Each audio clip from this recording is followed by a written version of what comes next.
Yeah, Carl is the N-word. Hang on. Is it playing? Yeah, it's playing. Ain't playing on my end. Why the fuck need it? Is the music playing? Yeah.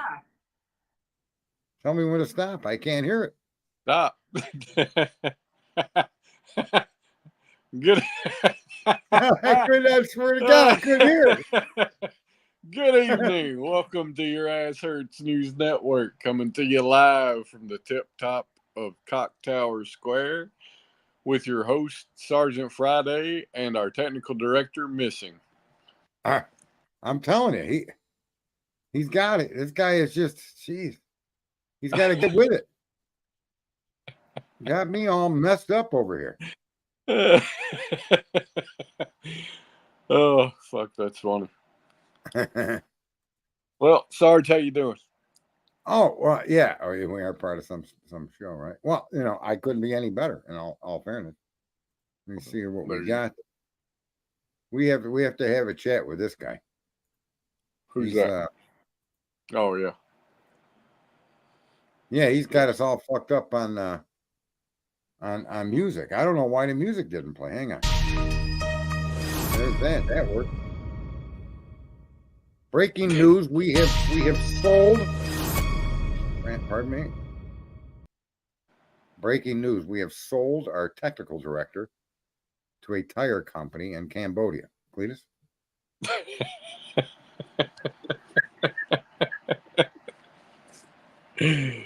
Oh, fuck. Well, that's fun. Can't fuck around with the old Sarge. I'll sell your ass off quick.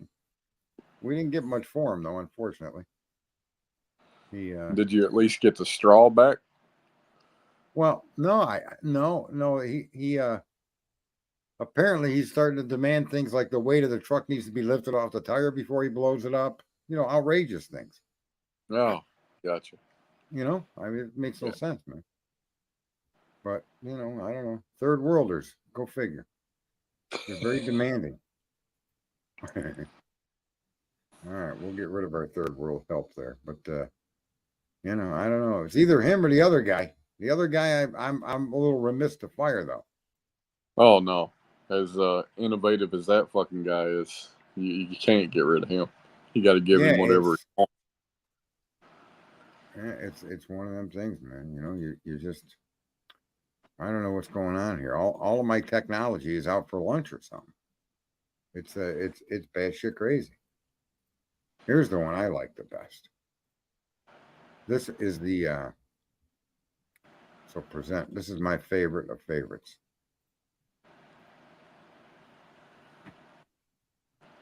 Everyone happy is impossible. Pissing them off is a piece of cake. I like cake. That one's the best. Yeah, right? That's funny shit. Is that Betty doing her tire repairs? Fuck Betty. She had a flat tire. Couldn't make it to court today. Fucking ingrate. What an ingrate that woman is. People go to all the trouble to bring fucking her to court and she don't even show up for her fucking her debut. Damn. So Carl said we should watch something. I don't know what Carl was talking about. He was in here first. He's anxious. He's excited. By golly, I'm here. You got to see Mark Dice video from this morning. I don't know what the Mark Dice video is. Do you, Cletus? Mark Dice? I've never heard of him. Isn't he a comedian? I don't know. I thought he was a comedian. Mark Dice. But, I could be wrong. It happens, usually on the most insignificant thing, but it does happen. What do I know? Apparently, uh-oh. I got an incoming call. I missed a call. Somebody called me. Who called me? Oh, it must have been an ass dial. I've already the talked. IRS. The IRS. I actually solved that problem. Apparently, I'm guessing. I mean, I haven't heard back from them, but that's like Heard back from them. Well, I don't know that I was supposed to hear back from them. My hope was never to hear from them again, right? But I'm kind of proposing that if they do try to contact me, I'm gonna just put them on hold. You know what I'm saying? Fuck them. Yeah. I mean, hey. Let's see if they got the kind of tenacity to spend 17 fucking hours of their life trying to get in touch with somebody for money they stole from you. That was the best part, bro. So they took $7,160 out of my investment account. Okay? Yeah. Because there was an error in the Social Security number. Now, they took it from a trade where I had only made $800.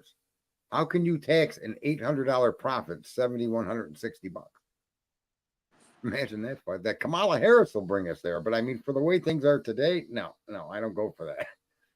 So I contacted them and found out that I had entered the removal of my funds on the wrong line. Right? And apparently the computer missed it. Well, then clearly computers aren't better than people, right? Right. How was it the person that looked at the data was instantly able to see anyway? So I corrected it and I did a digital fucking resubmission of it several weeks ago. And but here's what I want to say: when I first called in, the first couple of operators were like, "We can't do anything about anything until you set up a payment program." I said, "To pay what?" They go to 7,160.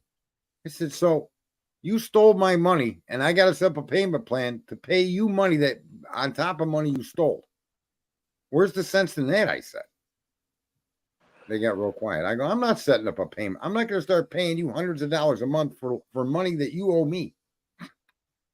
And they were like, "Well, I don't even know how to phrase that. You took my money, for a reason that had no, it wasn't even a good reason, in my opinion." Here's the other thing I said, and this kind of disturbs me. If my Social Security number, there was an inaccuracy in the Social Security number. There's no doubt about it. But if that inaccuracy was concerning enough to you to tax a trade, I dumped 30 grand in Bank of America stock. It was 29,000 something I got rid of. I made only 800 on it because there was when a lot of banks were starting to have trouble. So I just dumped my stock in banks. Anyway, they taxed the entire trade at 24%. Yeah. And I said, why didn't you tax my entire account? Right? Because you didn't tax the profit. You taxed my own personal money, which I already paid fucking taxes on once. So that 29,000 was mine. I put it in the stock market, and then all these banks, like there was Silicon, there's a bunch of banks that started failing. I was like, I ain't getting caught up in that. I drew it out. I only made $800 and something, but they taxed the entire trade. So why not tax and lock the whole account? If you think I'm illegally trading with a falsified set of information, whether it be a falsified name, Social Security, whatever, why would you let the account why wouldn't you lock the whole account? Yeah. Right? Yeah. If you think what I'm doing is, I mean, what the fuck gives you the right to tax it? How is that solving a crime? What if this is criminal? What if I am a fake illegal immigrant with a fake fucking account or a stolen fucking identity? Well, how is taxing that fix it? As long as you set up a payment plan to pay the money they say you owe them, then they don't really give a fuck what you do, apparently. Oh, it's fucking incredible. Unreal. Fuck. So, all right, we got something going on in the chat room. Let's see. Google it. Howdy, Carl. I'm Thelma from Lookout. All right, Carl. I don't know. Google what? Google it. We shouldn't be Googling it. You should be duck going it. We need to get our mind off of Google and go duck go. Google that guy's name. Who is that guy? That I mentioned earlier. Mark Dice. I have no idea. Yeah, who's Mark Dice? A Mark Dice video. I'm gonna fucking check. Hang on a second.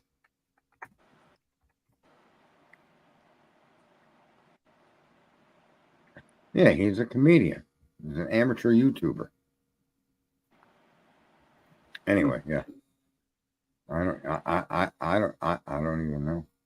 I like my chimp though. That's my buddy right there. Yeah, he you kind of resemble it. Oh fuck. I could be that chimp. Yeah. Yeah, you just got to change everything about me. But otherwise, yeah. What the hell? I don't mind being a chimp. No, I wouldn't either. I want to see if It'd my probably buddy be here kind of that. cool. Hanging upside down from tree limbs because your fucking toes are so long and nimble you can wrap them around a branch. That'd be kind of cool. Never get Yeah. fucking cold. Always covered in fur. Why is Great Pearl pulling out a chat? What do you people do? What are you doing in chat? There's not that many people in here. I mean, it's not a famous channel unless you want to come in here and be told you're one of the 5.62 billion idiots that have helped destroy the world as we know it. You know, inability to fucking think and process information, unable to separate thoughts from beliefs. If you're one of them 5.62 billion people, I'm sure you don't really want to come in here and hear that. But why are you backing out of chat? Yep, he does. Mark, yeah. I know. I've heard of Mark Dice. I think he's partly a comedian too. What were you saying there, Chris? I said, I don't know. I want to have some cake. Anybody in the fucking chat room need me to serve them some cake? What's your favorite kind of cake, Cletus? Oh, I know. It's carrot cake, you fucking homo. That's right. That's right. It's Clue's carrot cake. Not just any carrot cake, but Clue's carrot cake. Oh, fucking amazing. Clue's carrot. What does she put in it? Carrots? Fucking tomatoes. Clue's carrot cake is the best because, you know, carrots are carrots. Yeah. Ain't really so much to do with the carrots. It's just what all you put in it and how you put it together. Little cucumbers and peppers and onions. Yeah, it's a hell of a cake in here. Yikes. Yeah. You ever have orange frosting? Orange frosting. Yeah. You know how you make orange frosting? Take vanilla frosting, okay, or take sugar frosting. What is it? Confectionery frosting. Yeah. And take oranges and get a very, very fine grater and grate the orange peel, the peel itself, into dust. Yeah. You know how you right? And then you mix that in with your frosting and you end up with a very nice orange flavored frosting. Didn't know that, did you? Fuck no, look at Sarge. I'm telling you, I'm a wealth of fucking knowledge. Most of it's useless, however. And there fucking it is. Fucking Sergeant Agazi. Instead of Emerald, we now have Sergeant Agazi. Sergeant of what? You don't remember that guy Emerald Agazi? Wasn't that his name? The cook? Oh, the TV chef. Okay. Oh, no, but I get it. Yeah. There's a pastry chef too. I am so multi-talented, I shock myself. Well, like we said before the show, I mean, you should have a cape on your ass. Yep, Your Ass Hurts News Network superhero's got a cape on his ass. And your host. Your host, super asshole. At least I'm not blowing bubbles on my ass while I'm kissing it. That's right. That's all that matters. So do what? 34,000 followers for that lunatic. Isn't that something? How well people like that dude that have absolutely nothing to add to society but drama, lies, bullshit, chaos. Yeah, it's fucking amazing, bro.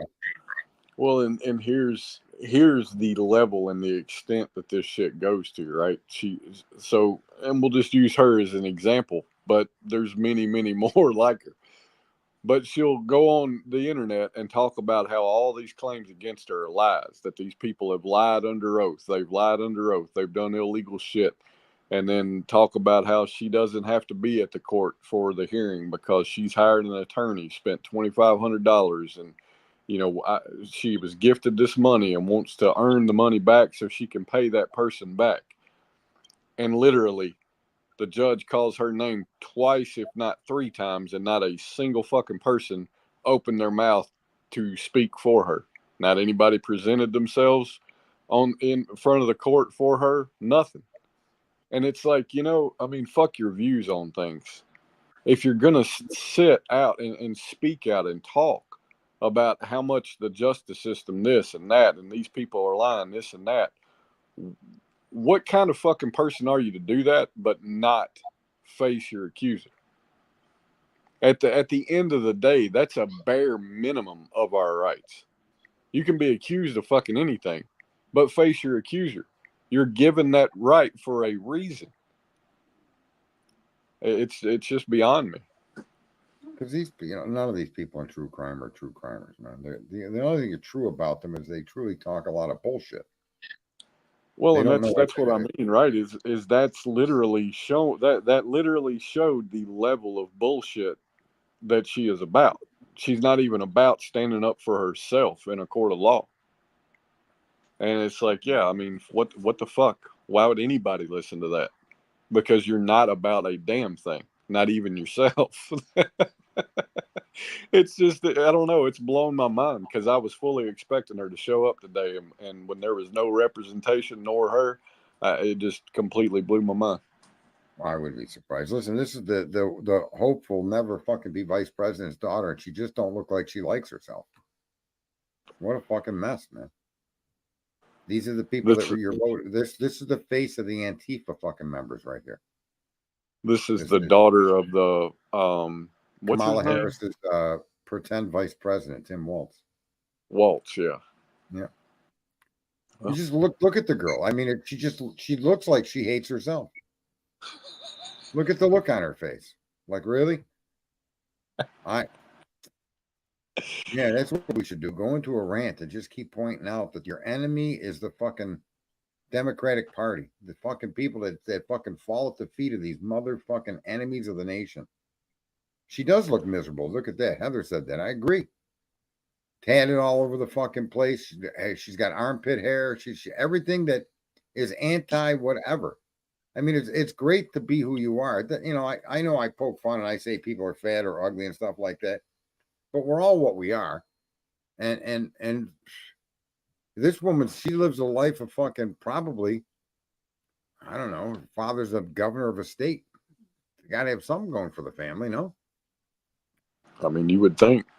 But all they got is fucking hate, bro. They just fucking Democrats are a party of hate. Every time they talk about anything, it's about your gender, your fucking looks, your fucking color. And it's all about differences and causing animosities and telling somebody that you're not equal to white people. When the white people they're referring to are really the people that are saying that. Those are the people you need to look out for, right? To me, Democrats are like the pedophile and offering candy to kids.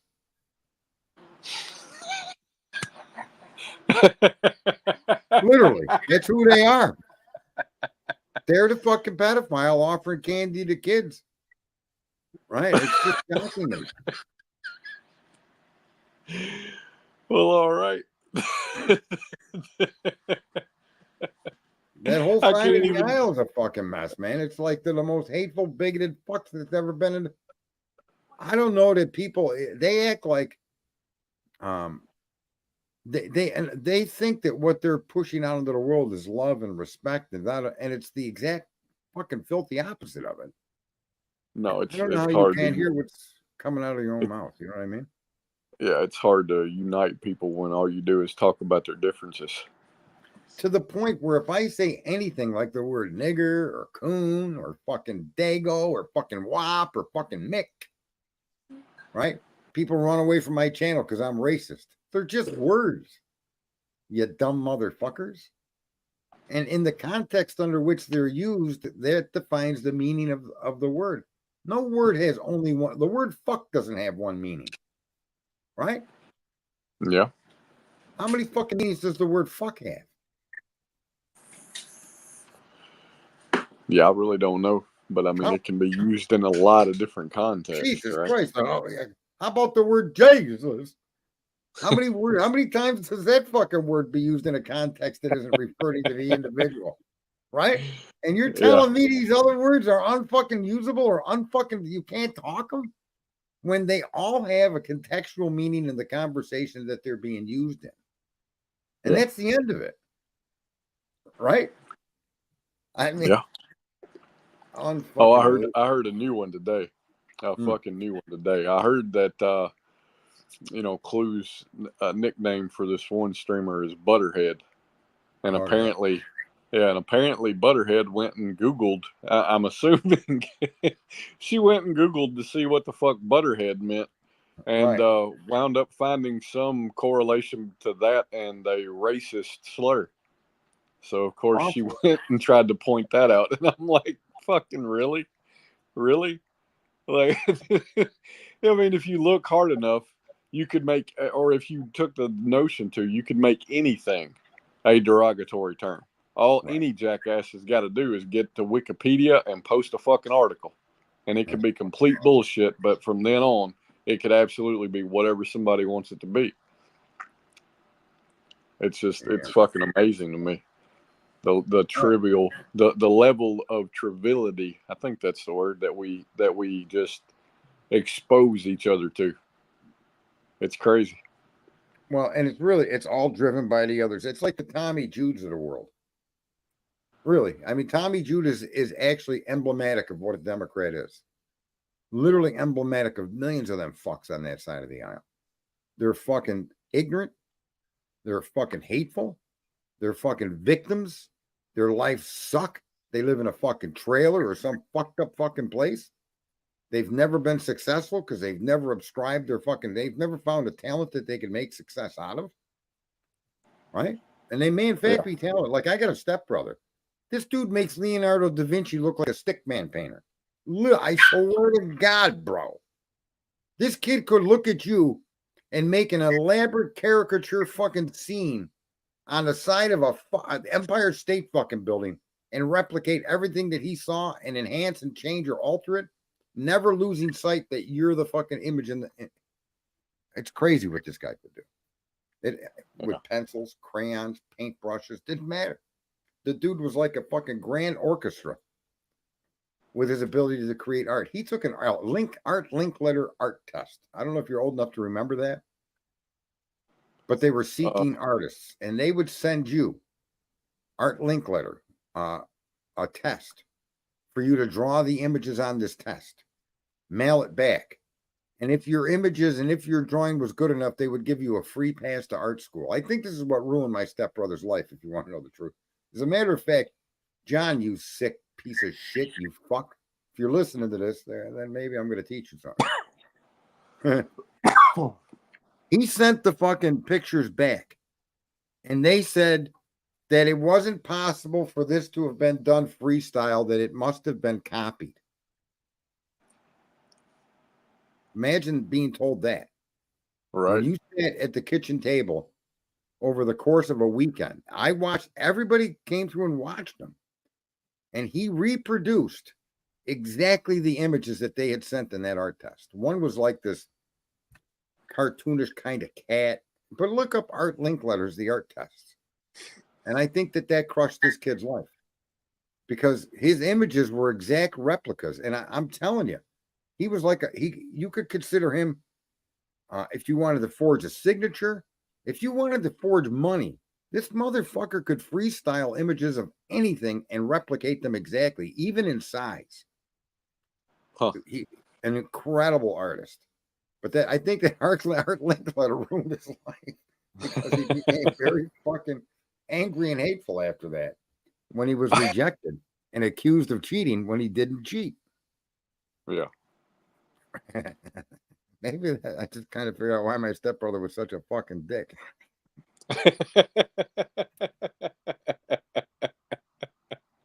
Yeah. I remember that test. There was a commercial on TV, man. And we all kept urging him to do it. Oh, bueno. So, yeah. That turned him into a fucking lunatic, a fucking art test. So folks, the lesson in this is don't let it get to you. You know, so let shit pass. Don't take it too fucking much to heart. I feel like getting in touch with him now and asking him if that was the turning point in his life that made him a loser. Did that crumble all your aspirations? Because from that point forward, you motherfucker, Art Linkletter ruined my stepbrother. Oh, fuck. Too bad Art Linkletter's long dead. But if that institute's still there, I should send him a letter. Yeah, you should. In his defense. taking up for him however many years later. Yeah. Yeah. But these Democrats are just the most hateful, sick, fucking sinful pieces of shit I've ever seen. And they really hate America. That's the real truth. They don't. Go ahead. I almost turned on a live stream of the DNC a little while ago. No, don't do because that. I was going through the news, the news thumbnails, and there were 4 or 5 of them that were DNC, and I'm like, yeah, I ought to turn it on and just hear what kind of shit they're talking about, but I'm like, nah, I'm not gonna do that. That's why, and let me just say something else, folks. Everybody in true crime that tells you don't talk politics are one of them hateful fucking Democrats.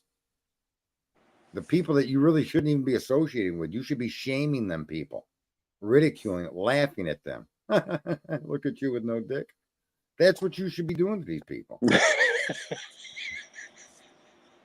I mean, even Ben Franklin said that. The only way to alleviate poverty is to shame the people, not feed them. Right? Somebody put. I don't think the maggots came from fucking anybody put them in. I think maggots fall out of their own mouths. These fucking hateful, fucking devil-loving motherfuckers. Ain't nobody planting them maggots in their food. They came out of their own fucking mouth. Those maggots. They're rotten on the inside. These people, and and that's the thing. They love. These people know that under Kamala, 291,000 children are missing and now tied to the sex trade in one way, shape, or form. The Democrats know that, but they won't engage in conversation about that. Yeah. Engage them about, okay, so you think it's okay for people should live where they live? What about the 27 million black babies we killed since fucking Roe Wade? Shouldn't they have been able to live where they want to live? They won't engage you in that. They will not talk about the facts of the results of their fucking view. Their worldview that they try to impose on us is hateful and murderous. It really is. It goes beyond the pale. There's a woman in Europe now saying that people need to accept pedophilia as a sexual preference. This just happened this week. Jesus fucking Christ. I will. Where is it?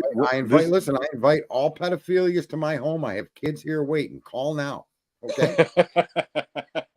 Call now, motherfucker.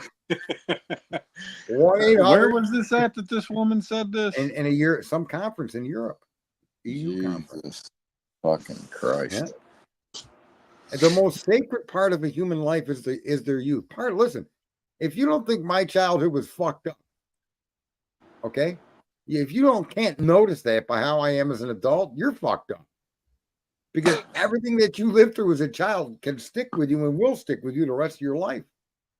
Those formative years are your primary programming. It's like when you buy a computer that needs you to load Windows, and Windows is its primary programming. Everything after that depends on that, and it runs from that. So when you go from age 0 to puberty or to 18 years old, everything that you encounter, you see, you hear, and you experience is your primary programming. And to talk about sex and the perversions and the genders with kids that haven't even, they don't even know what those parts of their body do other than they create stink and make noise. I used to tell my daughter when I would fart, "Uh-oh, Daddy made a noise." That's why you get mad at me for that, because she would say that too. She'd fart and she'd go, "Oop, I made a noise." I just I swear, like I don't know. I can't see. So this is at a conference, and this is a world leader. This is some world leader speaking. Yeah, I'm or a presenter to world leaders. Yeah, pedophilia is nothing that people choose like anything else. You can't choose to be to your sexuality isn't a choice, and that you're attracted to what you're attracted to. No, I'm sorry, but that lady needs to be drug out in the fucking street and made an example of, because in my mind there are just some fucking lines that should not be crossed, and that's one. Like, you can't. Can I just say, you know what she needs to do? I don't want to drag her on the street. I don't want any harm coming to her. What I want to do is put her in a room and surround her with big screen TVs and play all the fucking pedophile fucking tapes that these people trade. and make her watch them. Watch what they do to fucking infants. Make her watch them fucking things. Day after fucking day after fucking day. Here you go, honey. You think that pedophilia is a simple fucking it's not a choice by these individuals that they're doing it because they have not, it's all they were born that way. Okay, well, here, let's watch what they do. And you tell me if you approve of some grown fucking burly, hairy, fat, 60-year-old man fucking an infant. Go ahead and watch that, you sick fucking cunt. That's the punishment I would give somebody like that. I'd make him fucking watch it. It's just, the fucking, we can't just continue to make excuses for depravity, right? For any and all fucking levels, because that's the most disturbing thing I think I've heard. Like that it's literally evil. Is the disturbing thing I think I've heard, because it is 100% fucking evil. And I got no problem saying that, and I mean it. She needs to be taken out in the street and made a fucking example of, because that's just, there's just lines you don't cross. And to be a world leader and promote that kind of fucking sickness and say it's okay, they can't fucking help it. Fuck that. I'm sorry, but no, I cannot get down with that at all. Can't get down with that at all. I should have saved that when I saw it, but I was disgusted, and I just fucking I moved by it. I should have saved it though. Let me see if by accident maybe. Yeah, what Gray Pearl put on that's what, because I remember that being attempted here. I remember hearing little rumblings of it, right? That there was a sect of people that wanted pedophiles to be referred to as minor attracted person. They called them a MAP. And I was as adamant about that then as I am this now. Fuck no. Like, no, there are just some things that you cannot make okay. You cannot make an excuse. You cannot make an exception for. Society devolves 100% at that fucking point.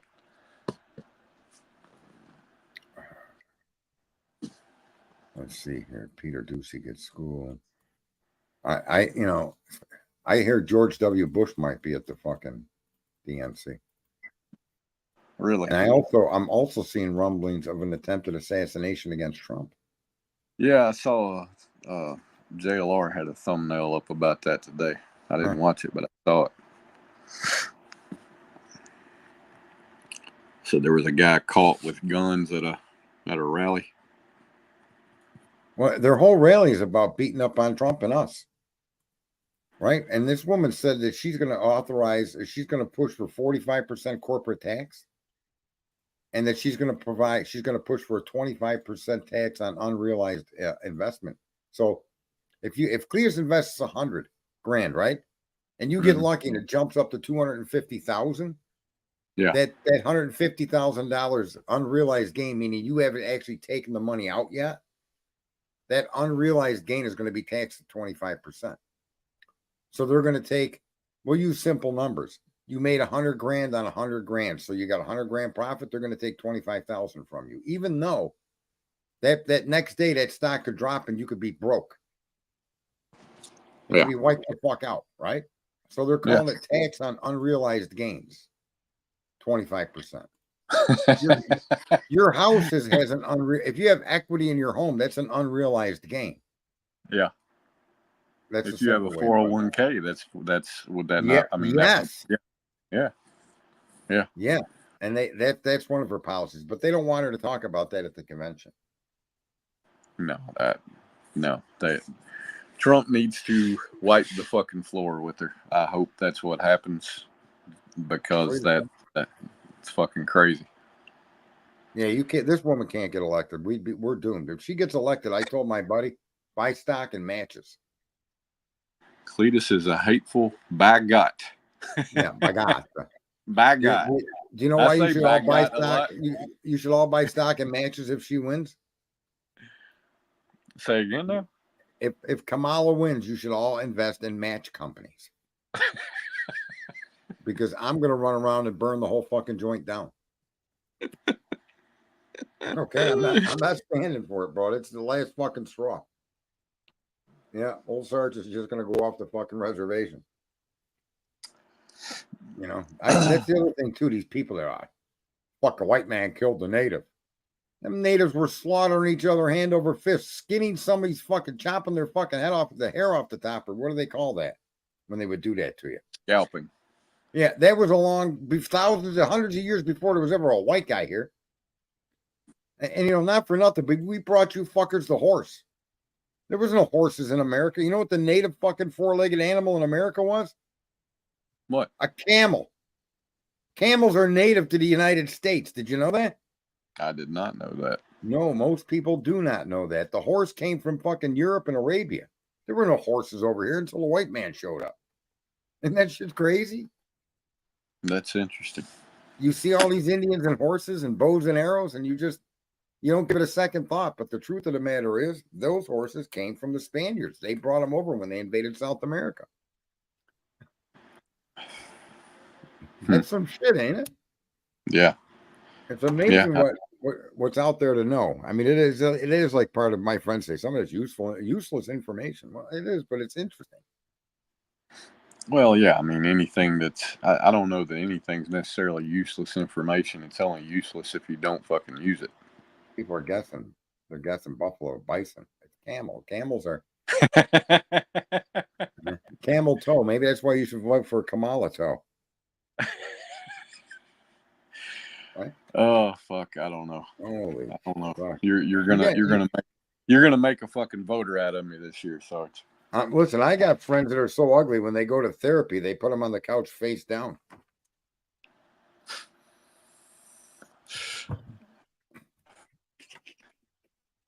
Look the other What way. was that you were telling me before the show about the no down payment thing in California? Oh yeah, in California they're passing a bill that allows an illegal immigrant to get a house with no down payment. No payment. Where the fuck was it? I'll come across on my feed here, but it basically it were home loans where they would fund your down payment. You would get a no payment period for whatever. No credit checks, none of that. And you have your reason to qualify for this, you have to be an illegal immigrant. Can you imagine? How do you prove that? Do you know what I mean? Like that. I don't know. Like, I mean, how the fuck do you, like, I may buy a fucking house in California if that's the case. Dude, I don't know. I mean, how the fuck are you gonna? Well, hey, who gives a fuck? I identify as an illegal immigrant in California. Give me a fucking house. I mean, that's literally the level of fucking ignorance that we've gotten to. Listen, every Democrat interviewed said Kamala should not release her policy platforms prior to the election. So we're going to vote for somebody that just keeps telling half the country or more that you're racist pigs. We're going to tax. Here's the other thing, too. This is what I love. This is why I say Democrats, and I'm going to keep mentioning that piece of fucking shit, Tommy Jude, and anybody that fucking rubs up against him, that motherfucking loser. He's the poster fucking child of a useless cocksucker, that guy. Okay? A dick wouldn't even want his mouth on it. He's a useless fuck, this guy, and he's emblematic of tens of millions of fucking ignorant people that live in this fucking country that should all be shown the fucking border. And once you show it to them, build the fence behind these motherfuckers. Have a nice day. Fuck out of here. You go live in Guatemala. Because you know what? I'll happily trade the illegal immigrants, the 20 million that are here, to get rid of 20 million Democratic voters. I'll take that deal. Cletus? Yeah, I can't argue with that one. I cannot do it. I'd take that fucking deal in a minute. In a minute, I would take that fucking deal. Fuck you. Throw them all these motherfucking Democrats out of this country. That's what needs to happen. Every single fucking one of them needs to be thrown out. And I don't want any of you fucking pretenders acting like you had an awakening. Fuck you. You're woke already. You can't wake up from being woke, okay? Get the fuck out.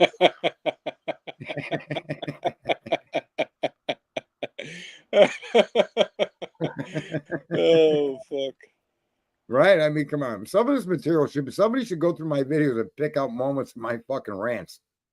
And put them together put them together in a video. Yeah, you've had some fucking fun ones, that's for sure. Fuck, man, you can't wake up from being woke. You're out. Fuck you. Build me a big ass chair by the wall where there's a gate and a clipboard and a fucking bullhorn. Next. My name is Karen. You're out, Karen. Fuck. Goodbye. Oh shit. But that's the kind of attitude we need to take against this other side. They're willingly burn down your fucking businesses in your cities. And what are we doing? We don't, I don't want us to get violent, but we need to fucking shame these people and hold our ground. And any chance you come in fucking contact with these fucking people, you need to ridicule their fucking ass in ways that's going to hurt. Really. Otherwise, stay home. But they need to be reaped upon them what they've sown. And they just deserve it, man. In ways, and all these. What about your Dolly vision? What was that group of fucking streamers I was talking about? And that one broad, the one I brought up the last time, talking all that stupid fucking ignorance about the Idaho 4. They don't even know what they're talking about. Fucking incredible, unfucking believable. People were surrounded with Cletus. Yeah, I can't disagree with you there. It's just a tragedy that we just shouldn't be suffering under. And it's half of the people, your neighbors are doing this to you. And then you're supposed to treat them with respect. Fuck you. Okay? You should hear what Sheriff Grady says about the border. We have a non-existent program to keep out criminals. Listen, I think Trump is a step in the right direction just because he's really the best choice that we have available to us. And at least his concept of what America is on par. And he does walk his own talk. And he did something today that he's never done before. He's supposed to be getting national security briefings from the 3-letter agencies as a candidate. Did you know that? No, I did not know that. Right. So if you're a candidate for a major political party running for president, you have to be continually briefed from your nomination forward on world events by the 3-letter agencies, so that day one, when you get in office, you can hit the ground running. And you know what Trump said today? What's that? I will not accept briefings from those backstabbers. I know more about what's going on in the world than they do. And he's absolutely right, bro. That's how you treat those 3-letter agencies. I ain't even giving you a minute of my fucking time. Don't even call. If the phone rings once, it's too many times, you dumb fucks. And I'm telling you, there's a Trump army, blacks for Trump. What fucking state? And that's what I keep posting on Twitter, bro. I'm telling you, the black vote for Trump is going to be phenomenal. It's going to be a tidal fucking wave. It's going to be a tsunami like the one that hit Japan and took out their nuclear power plant. We'll see. I hope you're right. I do. I really do hope you're right. Oh, this election cycle over the last 2, there's never been a turnout of blacks like this. Never. Not with this attitude. Now, a turnout of blacks to hate Trump, to hate you and me. Yeah. That's what it always is. In mass. Okay? But you can't go onto a Democrat page and you can't find black people up there screaming and jumping up and down and hollering that Harris is the best thing since sliced bread. You can't find that. But you can find them doing it for Trump. And that's never happened to a Republican. Well, I discovered today, I'll tell you a funny story. I discovered today that maybe I should get into politics because apparently I'm somewhat known. So we're at this courthouse today, right? And we're standing outside waiting for this court to start. And actually, I think this was after it was over, and we're standing out in the lobby, and this little lady walks up and she was like, "You must be Cletus." And mind you, I'm standing there in bib overalls and a buttoned up shirt underneath them, right? And I'm like, "Yeah, I am." And she's somebody that watches Clue, right? But she didn't say a fucking word to Clue. And then we go outside and we're standing out in front of the courthouse and this fucking car goes by. And all you hear is, "Cletus!" It was funny as hell. And Clue's sitting here like, "That's fucked up. Fuck me. They don't give a fuck about me. It's my show, but they fucking want to holler out your name. That's right. And it's and you know the best thing about that name is I can't even remember your first name. Yeah, I don't even know what your real first name is. I just heard your voice, and that motherfucker needs to be called Cletus. Oh man, see Cletus for president. That's what I'm saying. Let's listen to Trump on this bullshit with the fucking 3-letter people. It's a short video. Nominees traditionally get an intelligence service. Hang on. Nominees traditionally get an intelligence services briefing when they become the nominee. Are you getting those briefings now? There was some controversy about that. Well, I could if I wanted them, but I don't want them because, number one, I know what's happening. They come in, they give you a briefing, and then 2 days later they leak it, and then they say you leaked it. So the only way to solve that problem is not to take it. I don't want it. Nominees traditionally. That's some shit. That's fucking funny. But that's true. Yeah. Right. And like that whole thing when they raided Mar-a-Lago, it's the most illegal operation that I think has ever come out of our Department of Justice. And the courts, the courts, when it gets to the proper courts, that's exactly what they're saying. They not only illegally appointed the prosecutor, he was illegally appointed because the Department of Justice's Attorney General does not have the power to appoint. The appointment can only come from the president. Okay. And so the money that he used, the $12 million that they spent, can't be directed to a special prosecutor that was illegally appointed, making every penny he spent illegal, regardless of what he spent it on. It's fucking crazy. Yeah. It's insane. It's insane what they've done here with Trump. And then they get up on stage and say Trump's going to weaponize the DOJ and the FBI against his political enemies. Well, to be very honest with you, I wouldn't. My advice to Trump would be to go to the fucking military and get the JAG office and take the fucking people that are inside military fucking the law offices, the lawyers in the military, and bring them into the civilian fucking field and start prosecuting these prosecutors, these judges all over the country that have fucking broke their vow to the Constitution. Kick them out, lock them up. Court-martial the politicians. Yeah. Oh, here it is. Scholar says pedophilia is now a sexual orientation that should be accepted by members of society. Scholars in Europe. Yeah. Hang on a second. It's only a minute video. But this woman should be locked in a fucking room to see the fucking way the pedophiles treat young kids, man. And if she shouldn't be allowed out, her sentence should be 12 months of that. So that when she comes out, right? And you got to put rubber gloves on her hand, rubber room. Everything has got to be designed so she can't hurt herself. Her eyelids need to be fucking stitched open. There you go, bitch. That's what I would want to do to somebody like that.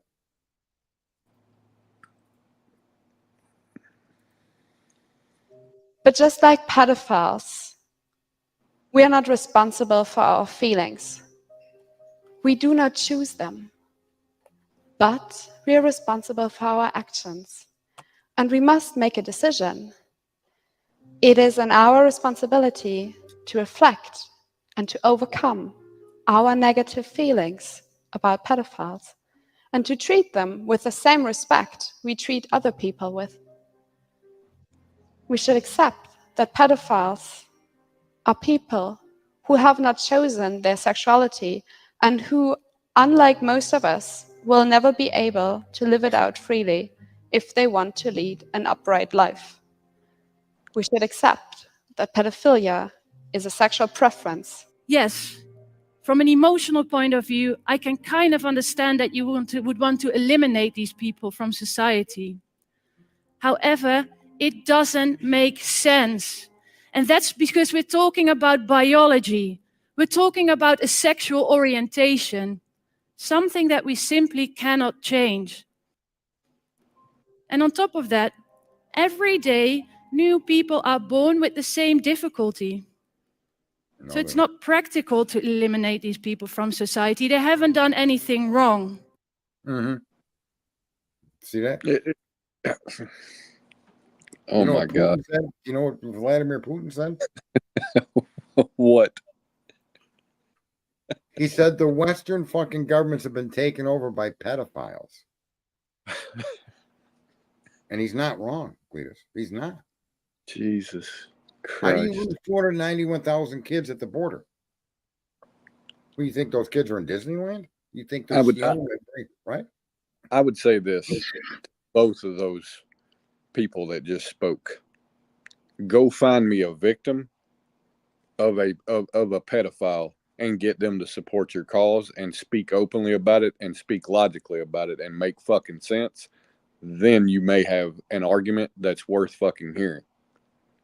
But even that, I'm not willing to fucking listen to because I could not disagree more. I'm going to say something from experience, okay?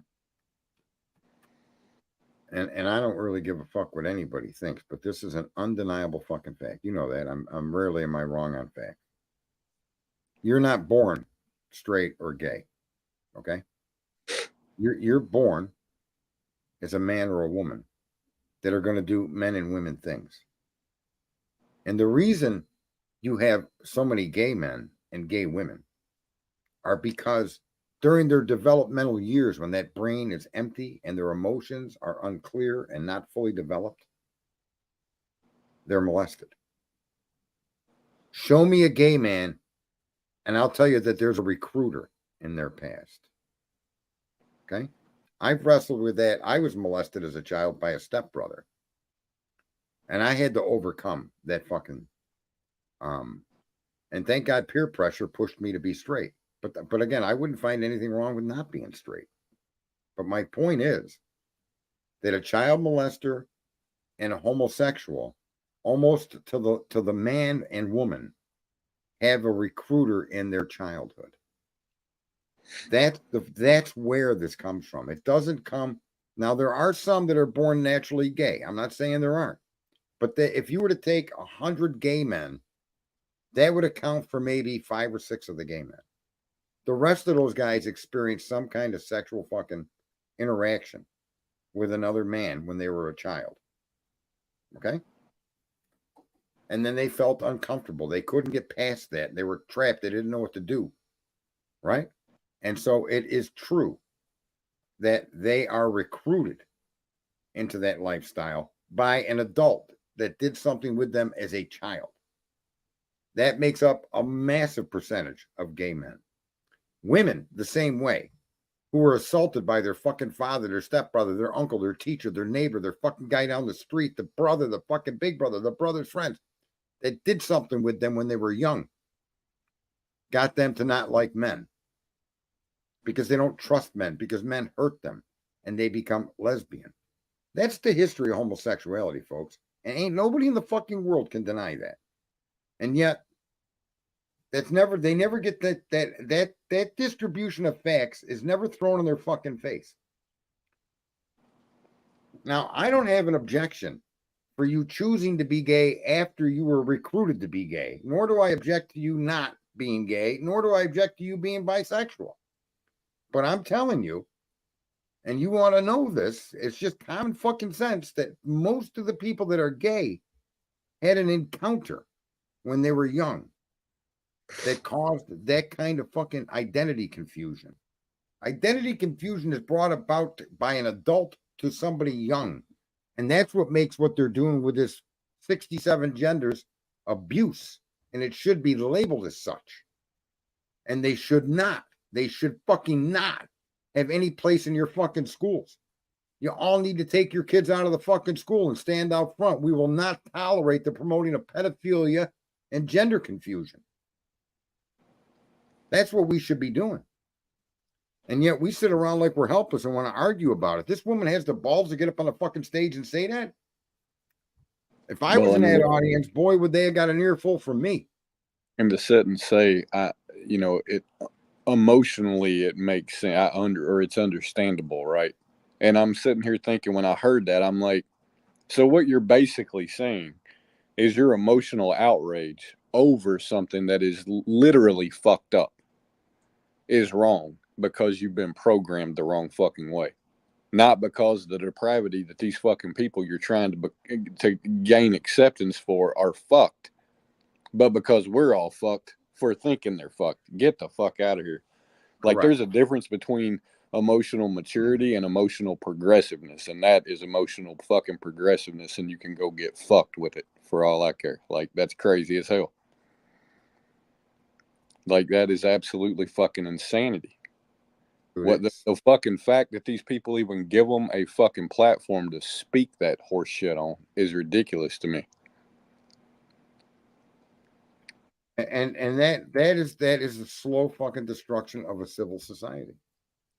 There's got to be standards by which we all adhere to. And is it going to make some people uncomfortable? Yeah, but guess what? That fucking guy's idea of what's fun isn't nothing that anybody should be comfortable with anyway. Right?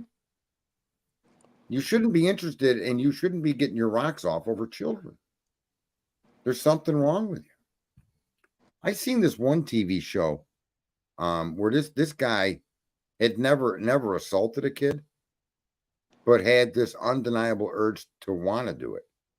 And he started voluntarily taking them drugs that make you sterile or whatever they do. They fucking turn you into a eunuch.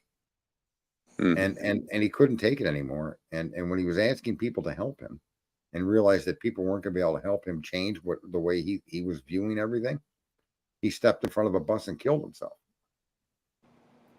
The dude knew it was wrong. He knew it was fucking just beyond the pale. And it was something he hated himself for. Because, an empty, that's what I used to tell my ex-wife. You're born with an empty mind, man. That brain is completely empty. And what you put in it is what you're going to get out of it. Right? My step-parents shouldn't have any fucking shock that I started fighting my fucking stepfather when I got older. You're fucking whacking on me since the days I can remember. You honestly didn't think I was going to punch you in the fucking chest? You think I cared you had a heart attack? You pushed me into a wall like you think you're fucking Joe Frazier? Fuck you. I'm Muhammad Ali now, motherfucker. Okay? I ain't having that shit. You reap what you sow, and that is especially true in the human condition by the way you interact with children, and especially your own. Especially your own. I mean, and that's something they say they don't teach people how to be parents, but I don't know how people, it's common sense. That kid's head is empty.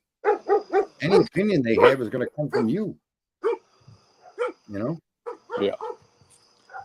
Yeah, jump your ass up in here, Gray Pearl. You can yak like a fucking yakamatic. What is a yakamatic? I don't know. I just created that word. But, yeah, I we complicate everything. Like I was saying last night, you weren't on. Science complicates things that need not complicate. Things aren't that fucking complicated. They really aren't. And yet we try to complicate them to the screams. You need math formulas that are 28 pages long that nobody can read.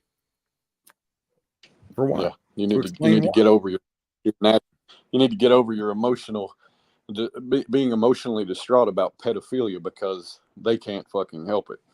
That I'm gonna be hung up on that for a day or two. Yeah, I find that to be the most egregious statement. Those two women should have been fucking hauled off that fucking stage and forced to watch babies being raped by pedophiles.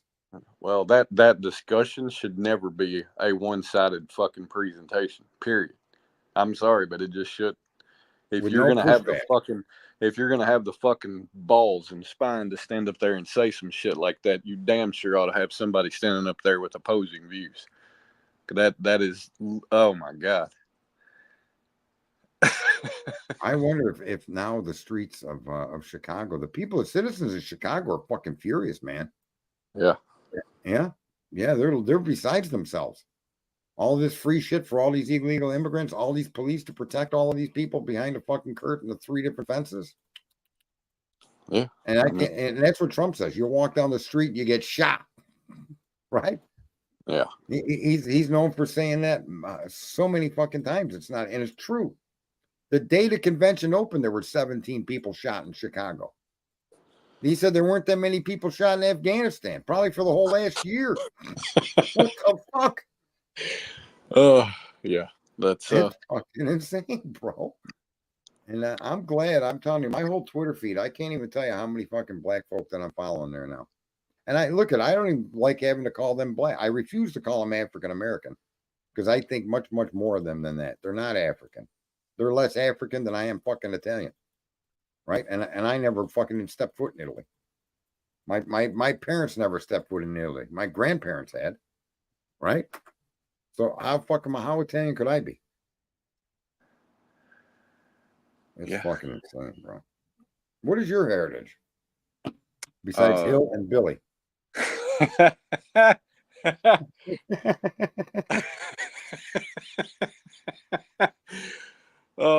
Native American, German, and Scottish. So a little bit of whiskey, and I can own that house for some colorful beads. As long as we fight for it first. I got a horse with no legs. That's how I'm riding into town too. God damn it! On a horse with no legs. Holy fuck, bro! Oh my god, I might be a mental midget. What do I know? Well, I know one thing. I know you got your asshole traits from being an American, because I know somebody that actually did come here from Italy, and he's nowhere near the caliber of super asshole as Sergeant Friday. Come on now. I don't know why you would sit here compliment me like that. You know my ego only gets bigger. Unfucking believable, bro. I don't even know why that cape of honor is draped across my shoulders. Look, and I can't help calling it. I am not. It's not draped across your shoulders. It's wrapped around your hips. Remember, it's a cape on your ass. And I'll tell you what, I can make some wind, man. I'll get that cape. You see the cape flutter and run because there's some smell to emanate shortly. Unreal. You ever fart any time and had to leave the room because you couldn't take your own shit? No, can't say as I have. Oh, I have. Yeah, it's fucking embarrassing. Yeah. You got to just like, what's Clue doing? Where's the help desk? And the help desk. We don't hear from that segment of the stream anymore. I think she's mad at me. No, she's been tied up on other panels or other shit or something for quite a while, and now she's working on something. Chatting with YouTube. Oh, she's chatting with YouTube for some reason. Chatting with YouTube? Yeah. Well, listen, we just put her on blast over here. Yeah, tab. See that? You see the screen? Yeah. Duck, Hey. duck. Look at it's duck, Clue.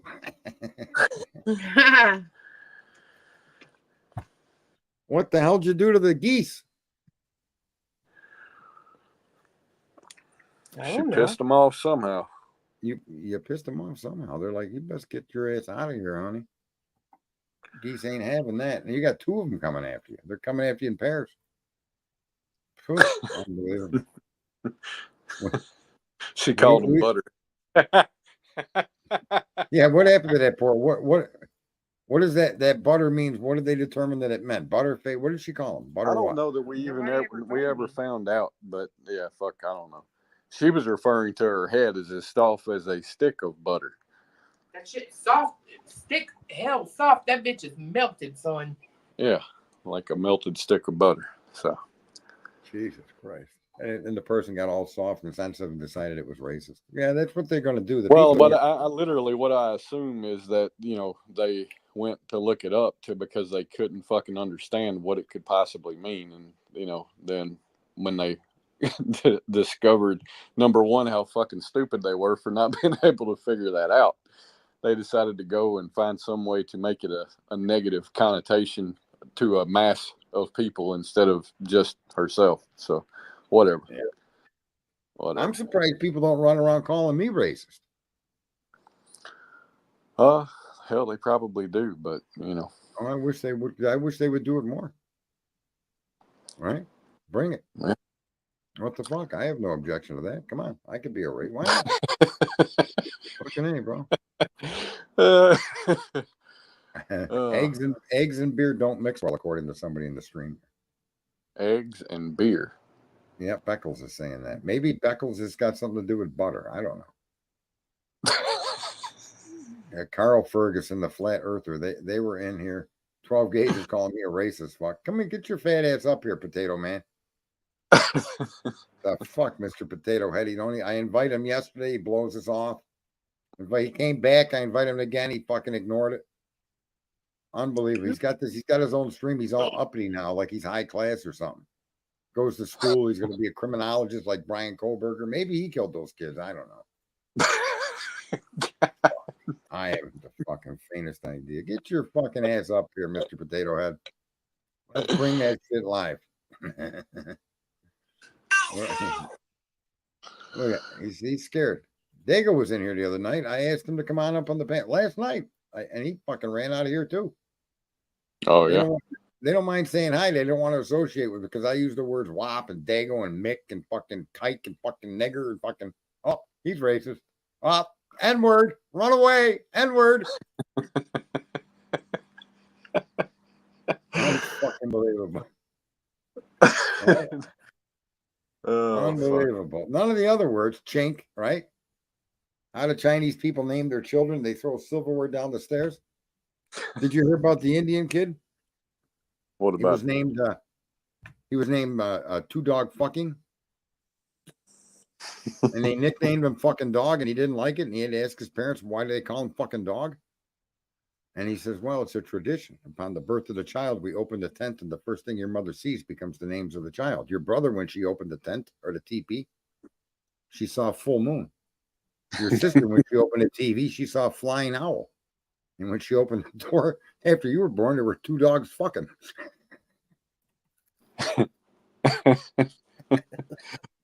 Oh fuck. Holy fuck. You know, I think, listen, I honestly think more and more white people should start using that word just because I guarantee you black people would laugh right along fucking with you and wonder why this whole fucking idea that it should be a banned word in the English language. It's like banning the word Jesus, right? When you say, Jesus, you fucking asshole, or Jesus Christ, you fucking twit. I mean, you're using the Lord's name in vain, which is obviously bad according to some people. But my bottom line is the context of how you use it, like Jesus was a savior. So whatever you use the word in the context is what the word means. There's an infinite amount of definitions for the word fuck. I mean, like fuck. Guess who showed up? It's fucking 12 gauge. What's up, you racist fuck? Fucking what? Oh my! He's the leader of the Spiccadilly Circus. What's going on, 12 gauge? I see you've been doing some Idaho shit. Who cut your fucking hair? I can't see his hair. You got his comment up You in can't front see of his hair. Yeah, you got to take the comment off the screen. I know you always hide the Where's the bottom comment? Where's fucking, the comment? Hide the the comment. bottom chatter and shit. What's going on, man? What's happening, 12 gauge? Not a lot, man. Just chilling, just chilling. What are y'all talking about tonight? What is that? The Vanilla Ice cut? Is that what he's got? Oh, what the fuck, man? Why don't y'all fucking ass come on panel? Look, let me turn your cameras on. I got them. I got the picture of me up there. That ain't enough. That could have been fucking 1982 for all I know. There you go. Damn, he's all There gonna you be all go. critical. Look at that beard right there. Yeah, Dude's gonna be just all part of it. Is that thing hot? Is that thing hot? Yeah. Only when I'm weed eating. Yeah.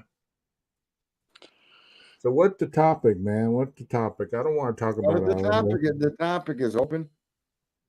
I don't want to talk about and we were talking a little bit about politics. Oh yeah. We were talking a little bit about whatever, you know. Yeah, I did a replay on one of your streams the other night where you were talking about Star Spangled Banner or some shit. Oh, what'd you think? Nice. Did you, hey, Cletus, can you see the screen, Cletus? Yeah, I see it. Look at, he's flipping me off. I got 12 gauge to say a bad word. You don't see him flipping people off or swearing anytime. He's so fucking polite and kind. But I did that to Dago too. I turned him into a swearing, howling fucking maniac for a little while. You have to change the title to "I pissed 12 gauge off" just so we can mark this day. There you go. There you go. So what did you think of that Star Spangled Banner video? Hey man, it was pretty good. I thought it was really good. I appreciate that. Wasn't bad at all. What did you show about the Idaho 4 with the coat and shoe prints? Oh, A that hoodie, was a hoodie. the one-legged man, dude. You know the. Well, no, I told you he had 2 legs. He was just wearing 2 different shoes. Yeah, that makes sense too. He had a boot on and a pair of fucking Vans, right? Well, not What a in the pair, fuck a are y'all single talking van. about? One com- van. I've Yeah, missed one. all this. I didn't. I apparently missed something somewhere. Well, he did a stream about evidence in the Idaho 4 case. Sum it up for him there, 12. Yeah, I did a stream, and one of the pictures was a boot print out on the right hand side of the house, and also there was a hoodie and something else next to the hoodie or some shit. But people Right. gave me shit about the hoodie, like there's no way that could have been there. The leaves were too thick on it, or all kinds of shit. Even though when I found the picture, it said it was the day of the murders. So, I was just showing the pictures and talking about them. When you were talking about the one-legged man, I was thinking of that one movie where that dude was the killer was a one-armed man, and the doctor was accused of killing his wife. What was the name of that movie, man? There was a series on that. I have no clue. No, there is a movie about the one-armed man that killed his wife, and that who's that weird guy's got like a fucked up face there. Tom, his name is Tommy something. Anyway, but yeah, so he was clad in black, and there's a black hoodie in the backyard. There's leaves on it, but the wind could account for that, right? Yeah. And is that part the fugitive? That's it, David Bird. Yeah, the fugitive. Yeah. The one-armed man. Dago, or I'm sorry, 12 Gauge identified the one-legged man in this crime. The one-legged man. And look at, as outlandish as that might be, he's actually got facts that he can say, look, I'm only showing you the facts as they're given. And it shows Hey, a there was only one one-legged fucking print. hoodie. There was only one boot print. There wasn't two. There was, Yeah. And where were those couches and those other things that were out? Where were they? Where they found that next to a couch and a chair? What the fuck? Where was that? It was right there on the patio. Like as soon as you come out the slider, that black couch was right there. So you make a left, and in between that couch and that, I guess it's a barbecue pit or some shit. Right through there, that's where that boot print was. Okay. Yeah. Yeah. And they marked it. I know they put a yellow identifier down. Yeah. They took pictures of it, right? Yeah, they put a tag, a number 3 on there. And I wonder if they took the jacket and looked for any DNA or that hoodie or whatever it was. I don't know. I was thinking the same thing. I mean, who the hell knows? Now, they found a pair of gloves out there, too, that first day. That's all we were ever told, is they found a pair of gloves out there. Yeah. Right? And they didn't tell us that. We only know that because they argued that there was DNA on a pair of gloves, Kohlberger's, and 2 other unknown male DNAs within the crime scene. So there's 4 DNA samples, and only Kohlberger's was the one that was usable, according to what they're telling us. So you should watch The Fugitive. Watch one episode of The Fugitive. You'll know what I mean when I talk about the one-armed fucking killer. I think I need to go watch that. It's fucked up. Yeah, it's interesting, man. So, are there any other developments in the case? Not that I know of, man. It's pretty. Right now, they're arguing about the change of venue or whatever. I think they denied it or something at this point, or I don't know. I haven't really been keeping up with the latest stuff. I've just been focusing on the past shit. Yeah, and the people are just making a lot of coin off that. That's all they talk about every fucking day, man. Yeah. There's streamers out there, and they come up with all these concepts. I stopped. I can't take listening to the fucking mumbo jumbo garbage those people produce. Right? It's like they I don't know. There was some streamer, Butthole Betty. It's probably not a real name, but it's probably a more appropriate name. 34,000 fucking followers. This broad's got. She's the most used. Look at tits on a bull would be more satisfying than this broad, literally. Got 100,000 on TikTok. Oh yeah, that's true. Yep, she got 100,000. And it's amazing how the general population flocks to these grifters like that. And anybody that wants to put through any fact, no matter how uncomfortable it is, gets no followers. It's fucking incredible. That's true. I mean, you said that the other night on that stream. We were just talking about that Star Spangled Banner one. Yeah. That you talk about anything with relevance, and people just kind of blow it off. You know, you try to be positive or something, people just blow that shit off. They just ignore it and walk away from it because, you know, it's easier to believe what you're hearing than it is to actually find knowledge. Knowledge requires an effort. It requires concentration. It requires thought. And people don't even, you know, and then people like that's why the media has been so successful in programming the American view, because we don't seek knowledge. We take what we hear and we either believe it or we don't. We move on. I don't believe in global warming. I do. Neither one of them read a fucking book about it. None of them have any fucking concept or understanding of what's going on with the climate or whether we're impacted or not. They just believe it or they don't. That's the sad state of affairs this country has come to. The idea that education could be given to a rat could apply for college and get accepted, and a loan, I'm sure.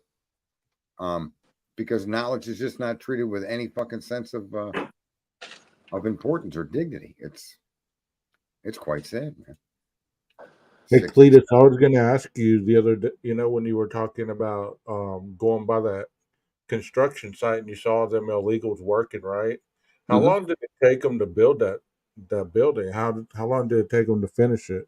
So it's a residential development. Oh, okay. Yeah, and I don't know that they're illegals, right? Like I know that they were they were Spanish speaking individuals, and I don't think they understood anything we were saying. You know what I mean? So I really don't know, but I do know that there are a lot of illegal immigrants that work on construction sites here in Middle Tennessee. But yeah, I mean that construction project, that subdivision, I think has been getting built for at least a couple of years now. Oh. So, yeah. Yeah, man, that's one thing for certain. I agree with you, man. They'll work your ass under the table. Fuck listen,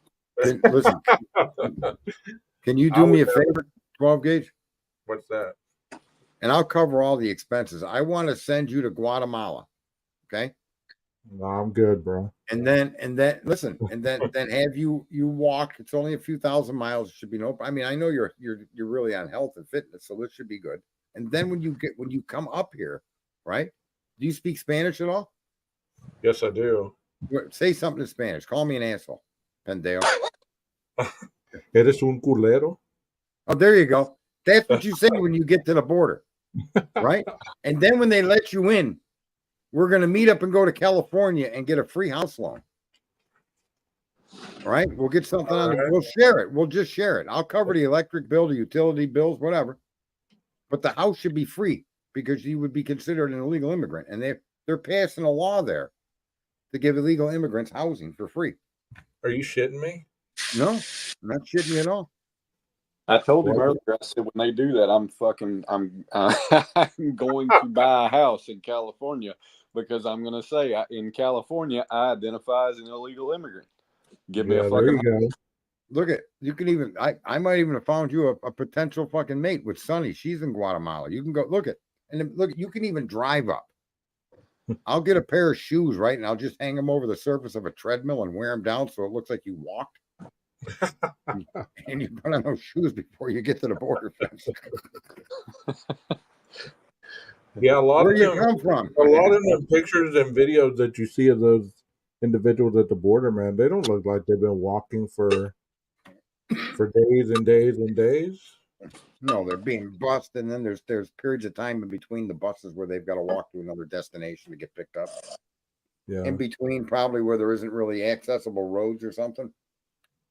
But yeah, that should be our. I got to find myself a fucking Hispanic girlfriend and work the system.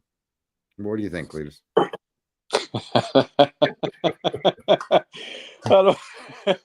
I don't think you're going to have a whole lot of luck with that angle as a pickup line. Right. Why? But how about, The how only about I screening- get you a house, You a might house, end up no getting divorce, no stabbed. marriage. I'm not The even only what? screening he ought to do is ask her, "Hey, do you cook a pizza outside of the box, outside of the plastic, or do you keep it in the box?" I almost believe- wrecked the damn car when I heard that shit. Do you believe cardboard is flammable at 425 Right. degrees in an oven? Yeah. That was the most awesome fucking pizza cookout ever. I'm telling you. I almost wrecked the damn vehicle hearing that, man. I was laughing. You so couldn't hard. argue with her logic. As dumb as it sounded, she was right. We lived like 4 doors down from Domino's, and when them bitches would bring a pizza, you couldn't hold it by the bottom, burn your fucking hand. Right.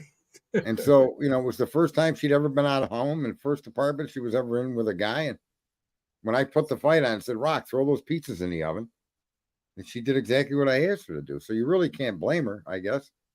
Although, I guess, common sense wasn't her strong suit, but otherwise she was awesome.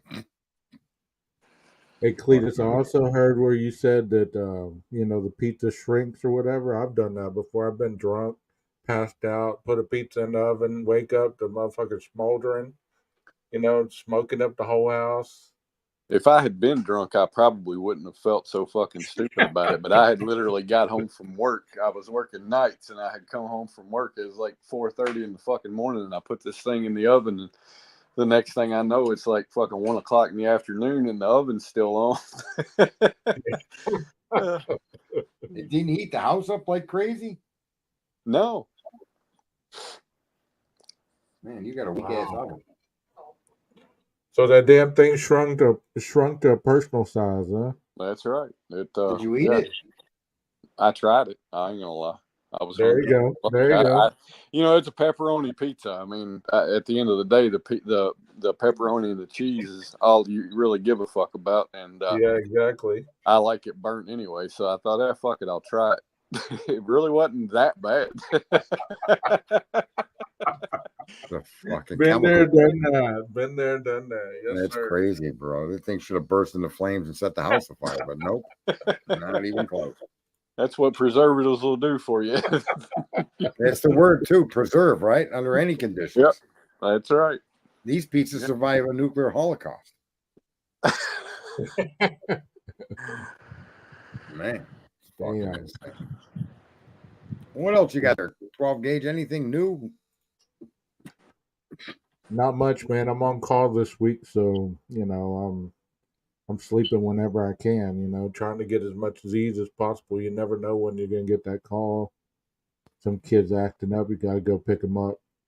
Possibly Damn. take them to detention. That sucks.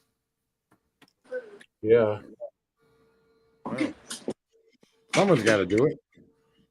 Yeah, somebody has to do it. Put them in leg irons and handcuffs, and we have a old sheriff department vehicle, the Tahoes, Yeah. and with the cages and everything. I mean, we transport them in those. Wow, poor kids. I mean, you're pretty fucking mean. You're like Trump at the border, putting people in cages. Cletus, remember that accusation? I didn't catch it. They were Clue and Baby Clue were talking to me. What'd you have for dinner, Cletus? I had a ham and cheese tortilla. Jesus Christ. Put ham and cheese on a burrito-sized flour tortilla and roll that shit up and throw it in the microwave. Fuck yeah. Does it come out crispy or all soggy? No, it's, flour tortilla in the microwave. It softens up. It's like almost like putting it in the damn steamer. Wow. Have you ever had homemade tortillas, Cletus? Homemade tortillas? I have. I went to Mexico one time and went out away from the Americanized touristy spots just to get a feel of what real Mexico was like, or at least that part of it. And pulled into this little place, and there was a I'm assuming it was the lady's house, and out on the side she had an awning that was probably 30, 40 foot long and a couple of tables. I didn't know what the hell the deal was, but we pulled up, get out, go sit down underneath this awning, and then here she comes out of the house. And Yeah. She brought out this big this huge amount of food. Yeah. And homemade tortillas was part of it. Damn. You need to bring your wife to be to San Antonio, man. She'd love it. The San Riverwalk. Antonio. I always thought that the people south of the border ate all of those hot spices because their water's so fucked.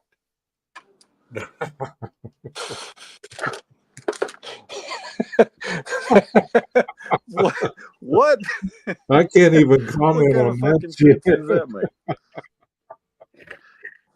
You know, those fucking million candle-watt power fucking peppers. That way, if any of the water you drink ain't gonna survive, any of the fucking parasites in there ain't fucking surviving that fucking pepper.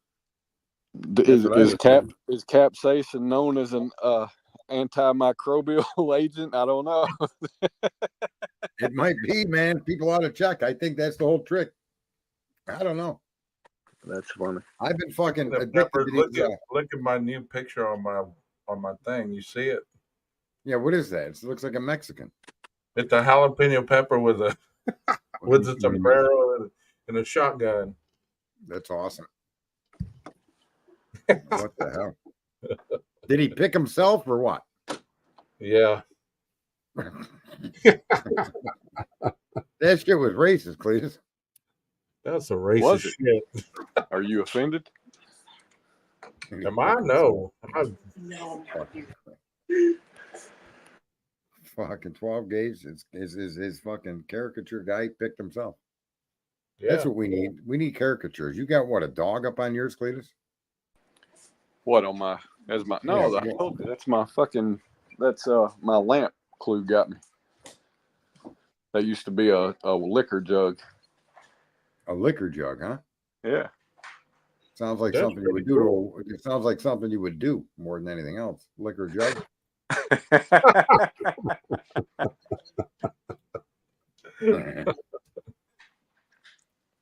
Man.